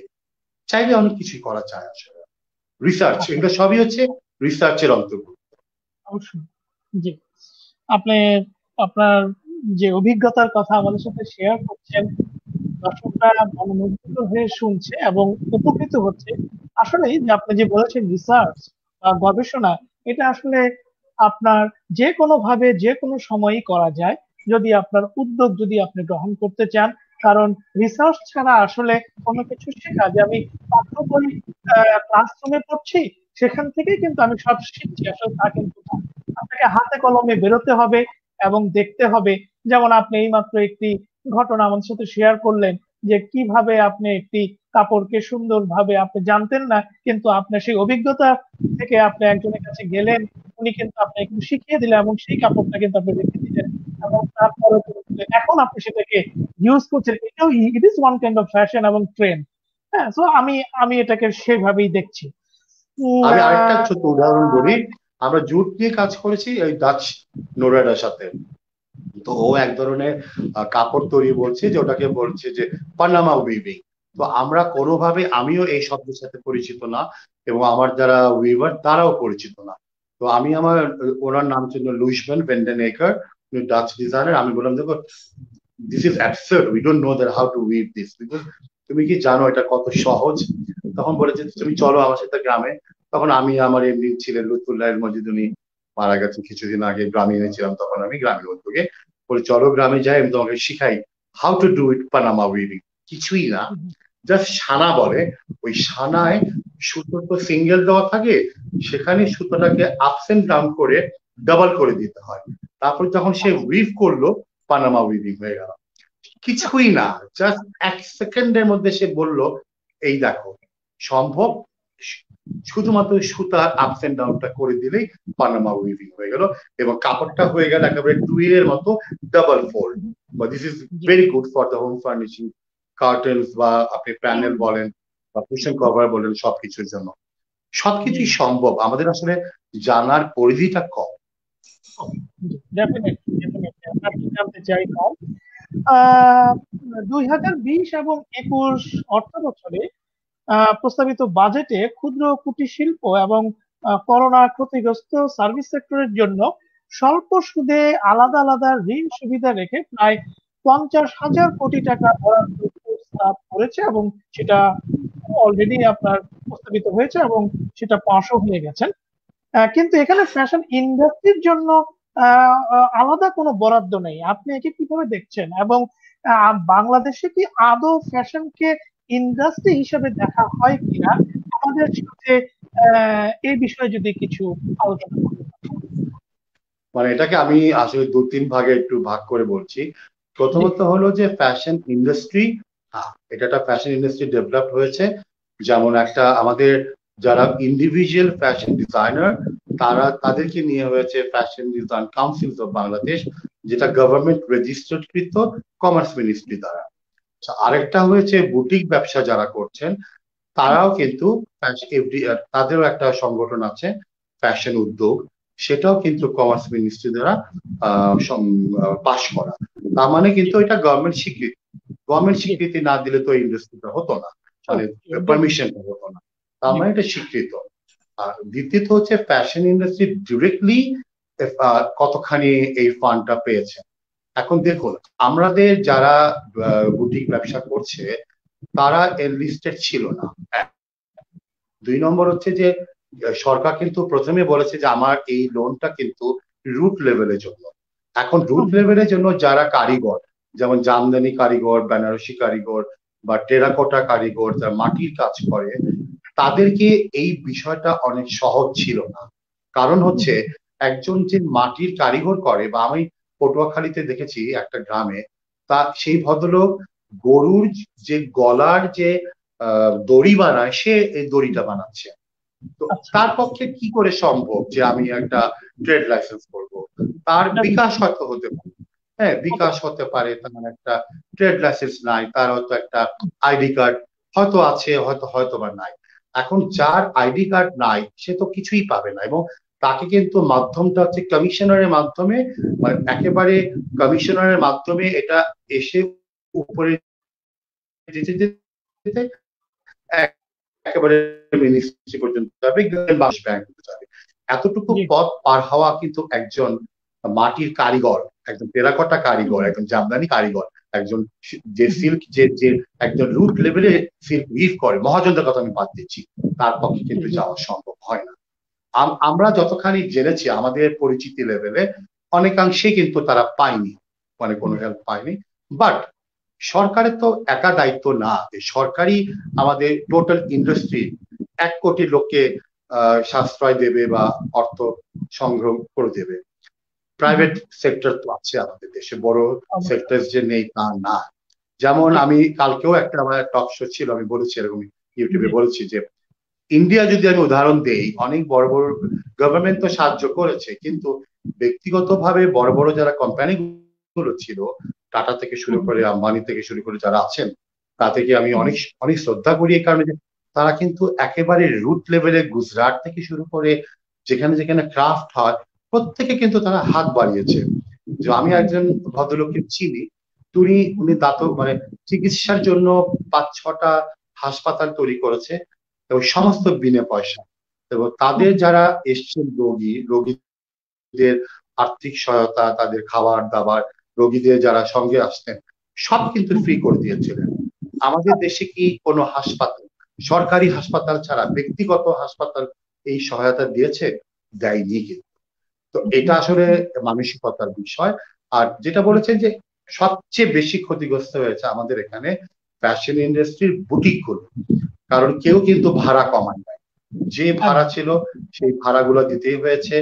হয়তো তাৎক্ষণিকভাবে 2 মাস সরকারের ভয়ে ভাড়াটা নেই, ওই 3 মাস পার হতেই কিন্তু বলেছে ভাড়া দাও নাহলে ওঠো। সেটা আমার গতকাল আমার এমডি বাংলামেলার এমডিও বলে যে আমরা ভাই ভীষণ বিপদে আছি, আমার সেলই হয়েছে এত টাকা, আমি এখন ভাড়া দেবো প্রত্যেকে। তো অনেকে তখন বললেন যে ছোট করতে হবে প্রতিষ্ঠানগুলোকে। একটা প্রতিষ্ঠান ছোট করা মানেই কিন্তু হচ্ছে 4 জন কর্মচারী চাকরি চলে যাওয়া, আপনার আর্টিসানের তার কাজ কমিয়ে দেওয়া। বিষয়টা কিন্তু একটা ভাড়ার সাথে সম্পর্ক যুক্ত রয়েছে একেবারে রুট লেভেলের মানুষের সাথে। তো সেই সহায়তা গুলো কিন্তু আমরা আসলে অনেক যারা, হ্যাঁ এটাও ঠিক অনেকে হয়তো ভাড়া দিয়েও চলে, কিন্তু এটাও ঠিক যে এত বড় বড় বিপণী প্রতিষ্ঠানগুলো আছে, নাম নাই বা বললাম, সেই বিপণীগুলো কিন্তু ভাড়া দিয়ে চলে না। এটা ওদের একটা আমি মনে করি যে আনুষঙ্গিক আয়, তারা চাইলে অনেক সেক্টরকে উপকৃত করতে পারতেন, কিন্তু সেটা বোধহয় করা সম্ভব হয়নি, ইচ্ছার শক্তি অথবা অবহেলা করা, আমার মনে হয়। জি, আপনার সাথে আমিও একমত পোষণ করছি, কারণ বড় বড় অর্গানাইজেশন গুলিতে ফিলান্থ্রপিক মাইন্ড অথবা সিএসআর ওনারা কিন্তু আসলে কিন্তু এগিয়ে আসতে পারতেন। এবং এক্ষেত্রে কিন্তু আমরা লক্ষ্য করেছি যে অনেক কিন্তু আপনার কর্মচারী কিন্তু অনেক জায়গা থেকে ছাঁটাই হয়েছে, অনেকের কিন্তু আপনার স্যালারি প্রিপারেশন নেওয়া হয়েছে। তো এগুলি আসলে প্যান্ডেমিকের মধ্যে আমার মনে হয়েছে যে এই জিনিসগুলি মনে হয় না ওনাদের করা একেবারেই উচিত হয়েছে। কিন্তু আমাদের সরকার উনি কিন্তু যথেষ্টভাবে এগিয়ে এসেছেন এবং একা হাতে সরকার তো আমাদের মানে নির্বিঘ্নে চোখ বন্ধ করে পড়েছেন, কিন্তু আমরা কিছু হলেই সরকারকে দোষ দিই, সরকার করলো। আরে আমাদের প্রধানমন্ত্রীকে যে দেখবে যে পটুয়াখালী সে গরুর যে দড়ি বানায় সে পয়সা পেয়েছে কিনা, তাহলে এত লোকের কি হলো? এত যে কর্মসংস্থানে যারা এত কর্মকর্তা রয়েছেন তারা কি করছে? তো আমরা কেন সরকারকে দোষ দিব? এটা হচ্ছে আমরা আমরা যে সরকারই আসুক না কেন আমরা তাকেই আমরা দোষ দিব।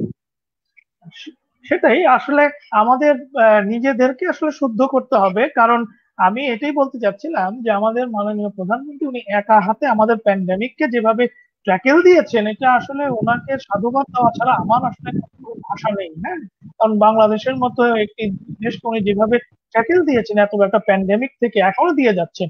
তো এক্ষেত্রে আপনি যে কথাটি বললেন যে আসলে বড় বড় অর্গানাইজেশন গুলি তাদের আপনার সিএসআর যদি এগিয়ে আসে তাহলে হয়তোবা এই যে ক্ষুদ্র কুটির শিল্পগুলি যে আছেন তারা হয়তো বেঁচে যাবে এই যাত্রায়। হ্যাঁ, অনেকে হয়তোবা ব্যবসা বন্ধ করে দিয়েছেন, অনেকে বা আপনার এখন অনাহারে থাকছেন। তো এই ক্ষেত্রে আসলে মনে হয় আমাদের নিজেদের শুধরানোর দরকার এবং বড় বড় যে অর্গানাইজেশন গুলি আছে তাদের এগিয়ে আসা দরকার।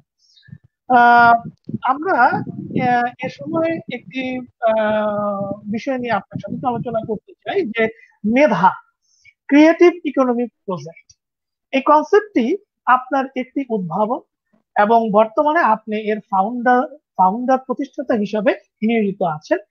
মেধাকে নিয়ে আপনার কাছে আমরা কিছু জানতে চাই। মেধা শব্দটা বলতে গেলে আমার একটু গল্প বলতে হয়, আসলে এটা পুরোটাই প্লিজ গল্প একটা।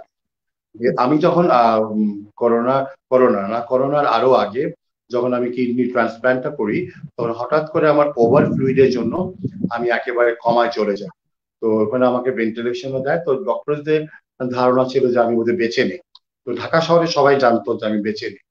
তো ঠিক তারপর মুহূর্তেই আমি একদিন দুদিন পর আমি পুশ হলো যে না আমি আসলে বেঁচে আছি, বাট আমি নট শিওর যে আমি আসলে বেঁচে আছি শব্দটা আমি কোথায় আছি, আমি কি ইহলোকে আছি না পরলোকে আছি।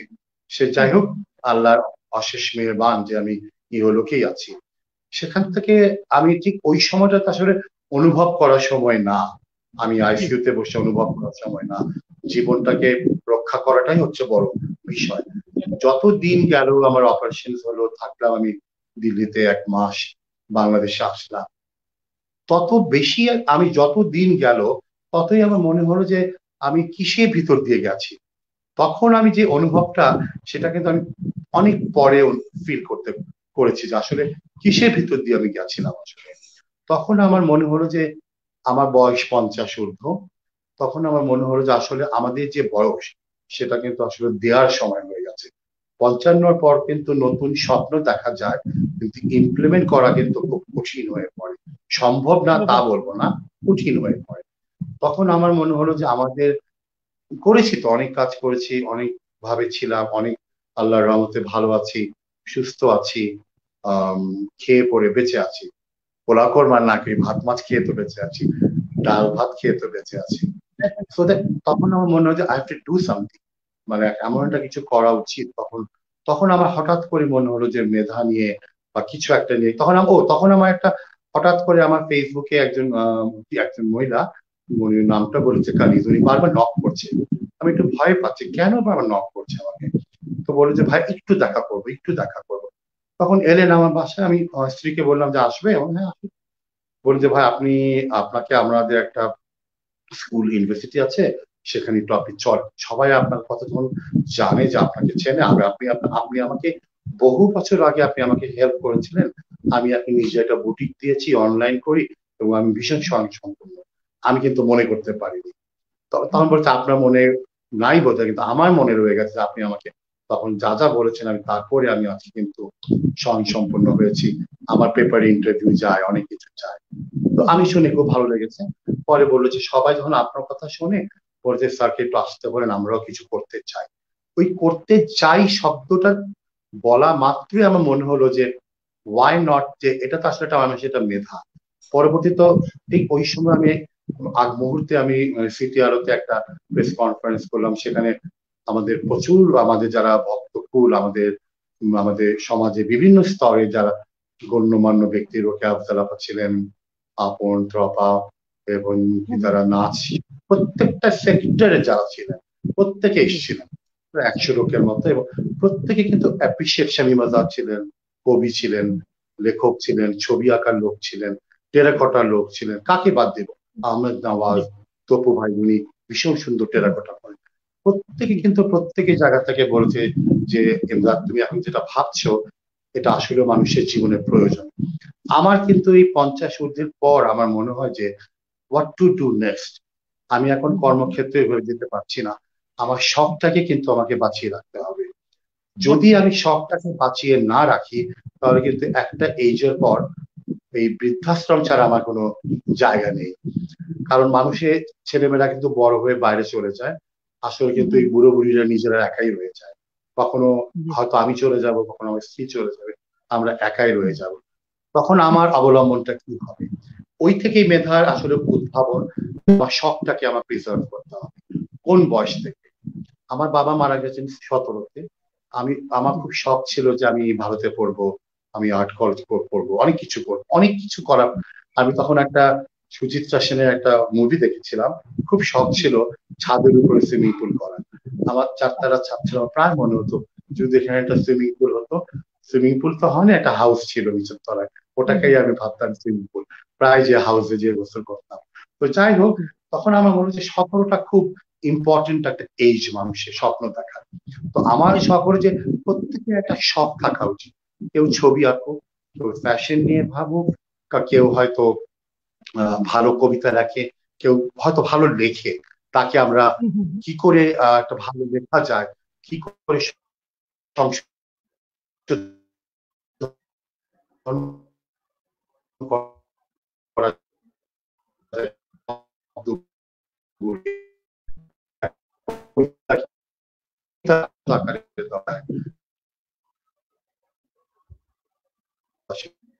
তাকে শিল্প আনা যায় কিনা। অনেক সিঙ্গার আছে বানায়, সেও তো এখন ব্যবসা করতে পারে। প্যান্ডামিক কিন্তু প্রমাণ। আমি কিন্তু প্যান্ডামিকের এই 7 মাসের প্যান্ডামিকে আপনি যত অনলাইনে প্রোডাক্ট সেল হয়েছে, সমোসা, সিঙ্গারা, পরোটা, আমার মনে হয় এর আগে এত কিছু বিক্রি হয়নি। তার মানে এই শখটাকে দিয়ে তো সে আয় করেছে।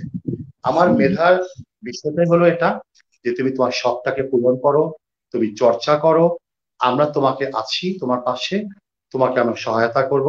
আমরা কলেজে কলেজে যাব, যেহেতু আমরা এখন সশরীরে যেতে পারছি না, আমরা সে কারণেই আগামী 4 মাস আমরা ব্রেন স্টর্মিং করবো, মেন্টাল হেলথ নিয়ে কথা বলবো, মানুষের শখ নিয়ে কথা বলবো, বিভিন্ন বিশেষজ্ঞ থাকবেন, কথা বলবেন, তারপরে আমরা হয়তো অনলাইনেই ক্লাসটা করব। কারণ আমাদের পক্ষে সম্ভব না এখন, প্যান্ডামিকের যে স্কুল কলেজ সব বন্ধ এখন।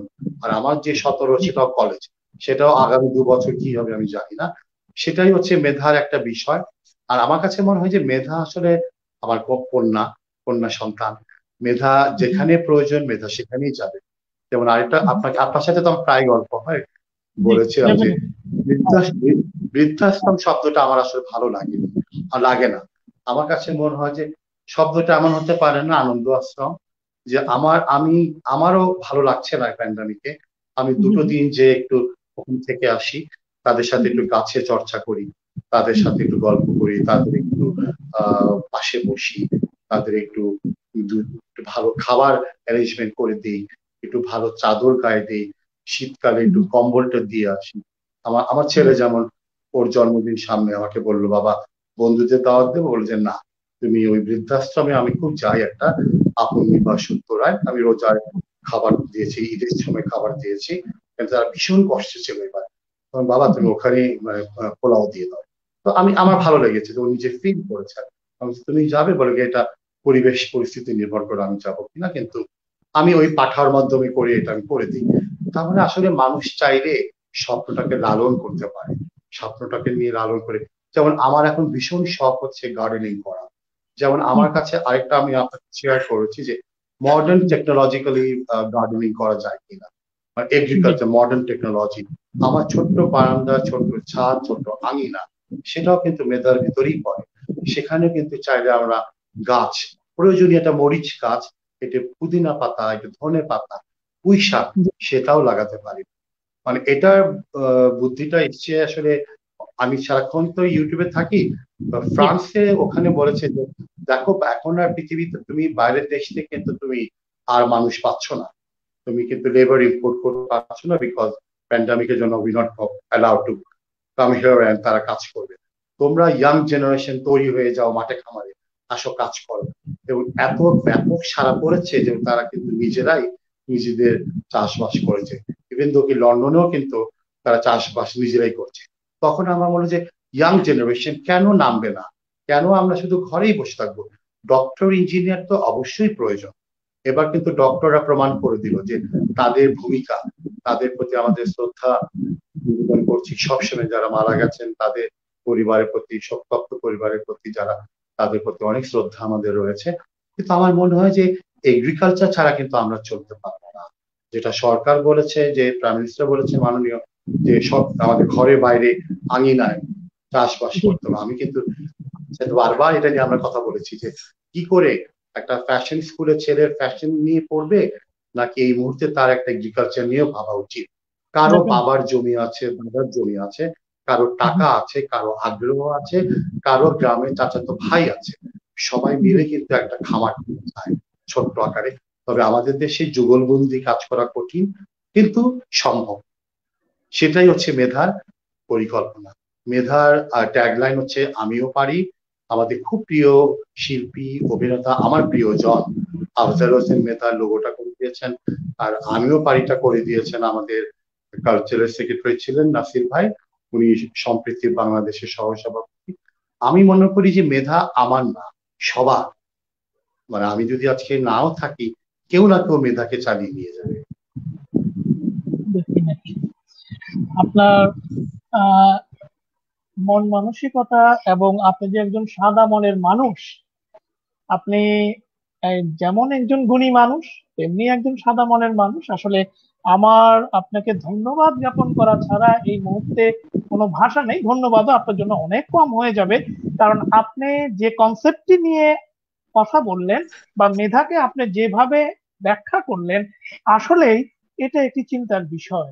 আসলে আপনি যে ওয়ার্ডটি ইউজ করলেন যে বৃদ্ধাশ্রম থেকে আপনি আনন্দ আশ্রম, তো এই যে একটি কনসেপ্ট আপনি ডেভেলপ করে দিলেন, আজকে এই অনুষ্ঠানের মাধ্যমে যারা যারা দেখছেন এবং মেধাকে, আমার মনে হয় তারা আজকের থেকে তাদের মনের সুপ্ত বাসনাগুলি মেধার মাধ্যমে তারা প্রকাশ করবেন।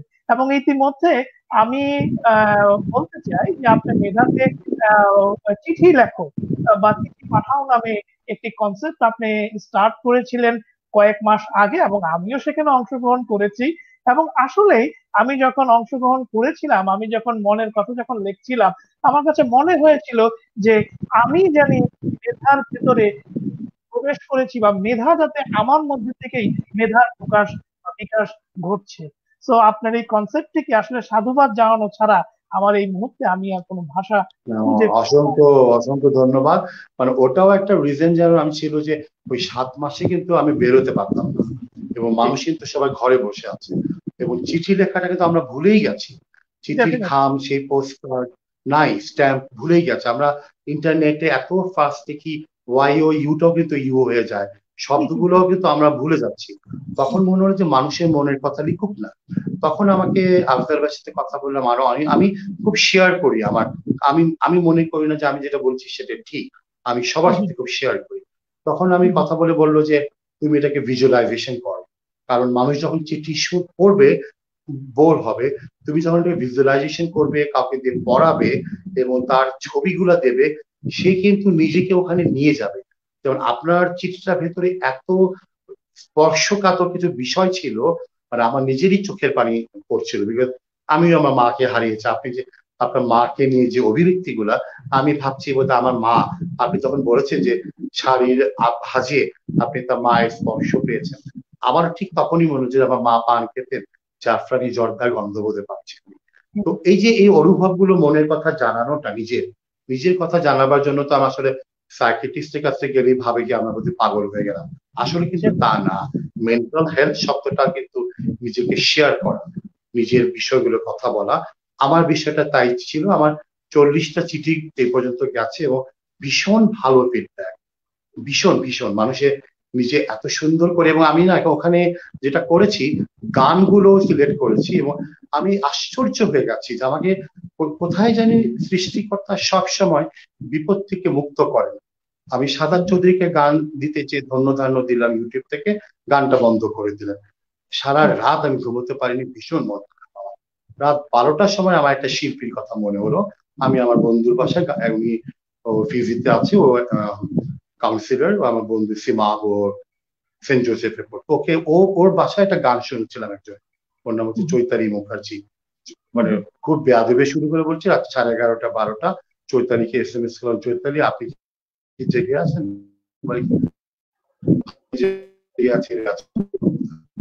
চৈতালি পড়ে আগে সকালটা গান বসবে, কারণ ইউটিউব থেকে গানটা নিতে পারছি না, তুমি কি আমাকে গিয়ে দেবে? বলে কি ভাই আপনি 6টার মধ্যে গানটা পেয়ে যাবেন। ঠিক রাতের বেলা গানটা গিয়ে 6টার মধ্যে সে গানটাকে আমি পৌঁছে দিল, দিয়ে আমি চিঠির ভাষায় দিয়ে দিলাম। এই যে আমার যে পাওয়াটা। তারপর হঠাৎ করে সেদিন এক ছেলে, আবির দেবনাথ, অসাধারণ গান গায়, বাগেরহাটের একটা শিল্পী, সে আমাকে নক করেছে। আমি প্রথমে নেইনি, প্রথমে আমি ওর ফেসবুক সার্চ করলাম যে আসলে কে। আমি মুগ্ধ। ওর প্রত্যেকটা গান আমার মনে হচ্ছে যে আমার চিঠির ভাষা বোধ হয়, বা চিঠির সাথে যায়। তখন আমি ওকে বললাম যে তোমার এত সুন্দর কণ্ঠস্বর, এত সুন্দর গান, রবীন্দ্রসঙ্গীত, পুরোনো দিনের গান, আমি কি তোমার গানগুলো ব্যবহার করব? ওর যে ভাই নির্দ্বিধায়, আমি নিজেকে ধন্য মনে করবো। এবং তারপরে আমি চিঠির ভাষাগুলো বলে দিতাম যে আমার চিঠির টপিকস গুলো। ও রেগুলার এখন আমাকে একটা করে গান পাঠায়, এবং আমি কিন্তু প্রত্যেকবার লিখি বাগেরহাট, আবির দেবনাথ। ঢাকা থেকে কিন্তু ঢাকার বাইরে ছেড়ে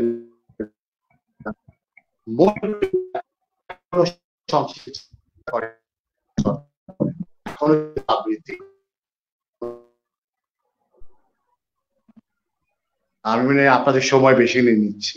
না, কোনো, আমরা আমাদের সময় 1 ঘন্টা থাকলেও আমরা অলরেডি 1 ঘন্টা 22 মিনিট আলোচনা করছি, এবং আমার কাছে আমি একদমই বোরিং ফিল করছি না।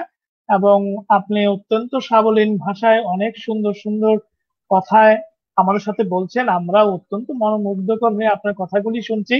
এবং আহ এই মুহূর্তে আপনার আলফাজ হোসেন ভাই আমাদেরকে শুভকামনা জানিয়েছেন। যদিও উনি আমি যে চিঠি পাঠিয়েছিলাম, আমার যতটুকু মনে পড়ে আলফাজ ভাই আমাদের সেই চিঠিটি, আমার চিঠিটি আবৃত্তি করেছিল। আপনি তার কাছেই মনে হয় সেটাকে পাঠিয়েছিলেন, আমার এই মুহূর্তে যা মনে পড়ছে। তো আলফাজ ভাই, আপনাকেও আমাদের পক্ষ থেকে অনেক শুভকামনা। আপনি আমাদের অনুষ্ঠানটি দেখছেন। তো ভাই, আমরা আমাদের অনুষ্ঠানের একদম শেষ পর্যায়ে আমাদের দর্শকদের উদ্দেশ্যে যদি সংক্ষেপে একদম ছোট করে কিছু বলতেন। আমি মানে আমার ভীষণ ছোটবেলা থেকে একটি প্রিয় শব্দ, একেবারে স্কুল লাইফ থেকে, যেটাকে আমি ধারণ করি, চেষ্টা করি, হয়তো পারি না, সেটা হচ্ছে যে নিজেকে জানো। সক্রেটিস বলেছিল। হ্যাঁ, ও আমার ভীষণ ভালো লাগে এই একটা লাইন। আর আরেকটা লাইন হচ্ছে যে শরৎচন্দ্রের মধ্যে, হ্যাঁ এটা শরৎচন্দ্রই হবে, এই পৃথিবীতে কে কাহার, শব্দটা ভীষণ ভাবায় আমার। আসলে তো তাই। এই যে আমি যে মেধার যে পরিকল্পনাটা করেছি, সেটা কিন্তু অনেকটা ব্যাখ্যাটা এরকমই, এই পৃথিবীতে কে কাহার। আমি কিন্তু আমার নিজের জন্যই আমার নিজের শখটাকে পূরণ করব। তো আমার বাবুল ভাই, আলফাজ ভাইকে বাবুল ভাই বলি, অসংখ্য ধন্যবাদ। এবং এরকম কিন্তু আমি অনেক, যারা আবৃত্তি করতে ভালোবাসে, গান গাইতে ভালোবাসে, চিঠি লিখতে ভালোবাসেন, নিজের কথা বলতে পছন্দ করেন, আপনাদের যদি নাম প্রকাশ করতে ইচ্ছে না করে, আপনারা আমাদের মেধার কাছে চিঠি লিখুন। মেধা, MEDHA 20-20-52। কারণ আমরা 20-20 শুরু করেছি, আমার বয়স হলো 52। আমি ব্যাখ্যা করে দিলাম, সো দ্যাট চাইলেই আপনারা আমাদের সাথে থাকুন, মেধার পাশে থাকুন। মেধাকে আমি না থাকলেও আপনারা তো আছেন, মেধাকে অনেক দূর নিয়ে যাবেন, এটাই আমার বিশ্বাস, এটাই আমার আপনাদের কাছে আমার চাওয়া। আপনারা সবাই ভালো থাকুন, সুস্থ থাকুন। যত করোনাই আসুক না কেন, আমরা জয় করব আমাদের দেশকে। এবং আমরা ধন্যবাদ জানাই আমাদের মাননীয় প্রধানমন্ত্রীকে, তিনি যেভাবে আমাদেরকে এই করোনা কালকে উনি পার করেছেন বা আরো সামনে করবেন, ধন্যবাদ জানাচ্ছি আমরা তাকেও। এবং আমাদের কিন্তু একটা রেজিস্ট্যান্স পাওয়ার স্ট্রং, রোদে পুরে মানুষ আমরা, কিন্তু খেতে খাবারে কাজ করে খাওয়া, সেই কারণে কিন্তু সেটাও কিন্তু একটা পজিটিভ। আসুন আমরা সবাই সবার জন্য হাত মিলিয়ে কাজ করি। এই পৃথিবীতে কে কাহার, এই পৃথিবীতে সবাই সবার জন্য। ইন্ডিপেন্ডেন্ট পারসেপশন অ্যান্ড রিসার্চ হাবের পক্ষ থেকে আমরা আবারও আমাদের অতিথিকে জানাচ্ছি ধন্যবাদ জ্ঞাপন করছি, বিশেষ ধন্যবাদ। উনি আমাদের মাঝে এসেছেন, ওনার মূল্যবান সময় আমাদের সাথে আলোচনায় অংশগ্রহণ করেছেন। আশা রাখি ভবিষ্যতে অন্য কোনো এপিসোডে আমরা ওনাকে আবার পাবো এবং আমাদের আমন্ত্রণে এমদাদ ভাই আবার সাড়া দিবেন, কারণ দর্শকরা আপনার কথা অনেক সুন্দরভাবে উপভোগ করেছেন এবং অনেকে অনেকভাবে বলছেন যে ইউ আর অ্যাবসলিউটলি রাইট, আমরা অনেক উপভোগ করছি, অনেক ভালো লাগলো। আশা রাখি আপনি আমাদের সাথে আবার কোনো এপিসোডে ভবিষ্যতে যুক্ত হবেন। ধন্যবাদ। জি প্লিজ। আপনাকে ধন্যবাদ, দর্শকদের ধন্যবাদ। যদি কোথাও আমার ভুল ত্রুটি হয়ে থাকে আমি ক্ষমা শূন্য চোখে দেখবো, যে কোথাও আমি কোনো ব্যক্তিগত আক্রোশ নিয়ে বলিনি, যেটা আমি ভেবেছি তাই বলেছি। দর্শক, আমরা আমাদের অনুষ্ঠানের একদম শেষ প্রান্তে। This is a global village, আমরা এখন গ্লোবাল ভিলেজে বসবাস করি এবং আমরা সকলেই একে অপরের সাথে আমরা আজকে যে কনসেপ্টটি নিয়ে এসেছিলাম বা যে টপিকটি নিয়ে এসেছিলাম, যে fashion industry, future prospect of fashion industry, spotlight on Bangladesh. আমরা সবাই নিজেদের ভেতরে একটি ফ্যাশন ওয়ার্ল্ড গড়ে তুলি ছোটবেলা থেকে বা যে কোনো সময় এবং সেটাকে নিয়েই কিন্তু আমাদের ভবিষ্যৎ চলে। এবং আমরা যখন আয়নার সামনে নিজেকে দেখি তখন কিন্তু আমি নিজেকে সবসময় সুন্দরী দেখতে চাই। তো আয়নাতে আমি আমাকেই দেখি, তো আমি হচ্ছি আমার সব থেকে বড় বন্ধু বিধাতার পরে। বিধাতা আমাদের সাথে সবসময় থাকেন। তো নিজেকে সুস্থ রাখুন, কারণ আপনি সুস্থ থাকলে আপনার পরিবার সুস্থ থাকবে এবং আপনার পরিবারের বিকাশ ঘটবে। কোভিড-19 আমাদের কাছ থেকে যা নিয়ে গেল হয়তোবা তা কখনোই আমরা ফিরে পাবো না, কিন্তু এই সময়টিতে আসুন যতটুকু আছে ততটুকু আমরা ধরে রাখি এবং আমরা একে অপরের সাথে হাত মিলাই এবং একে অপরের তরে নিজেকে বিলিয়ে দেই। তাহলেই হয়তোবা আমার সার্থকতা, আপনার সার্থকতা, এই পৃথিবীর সার্থকতা।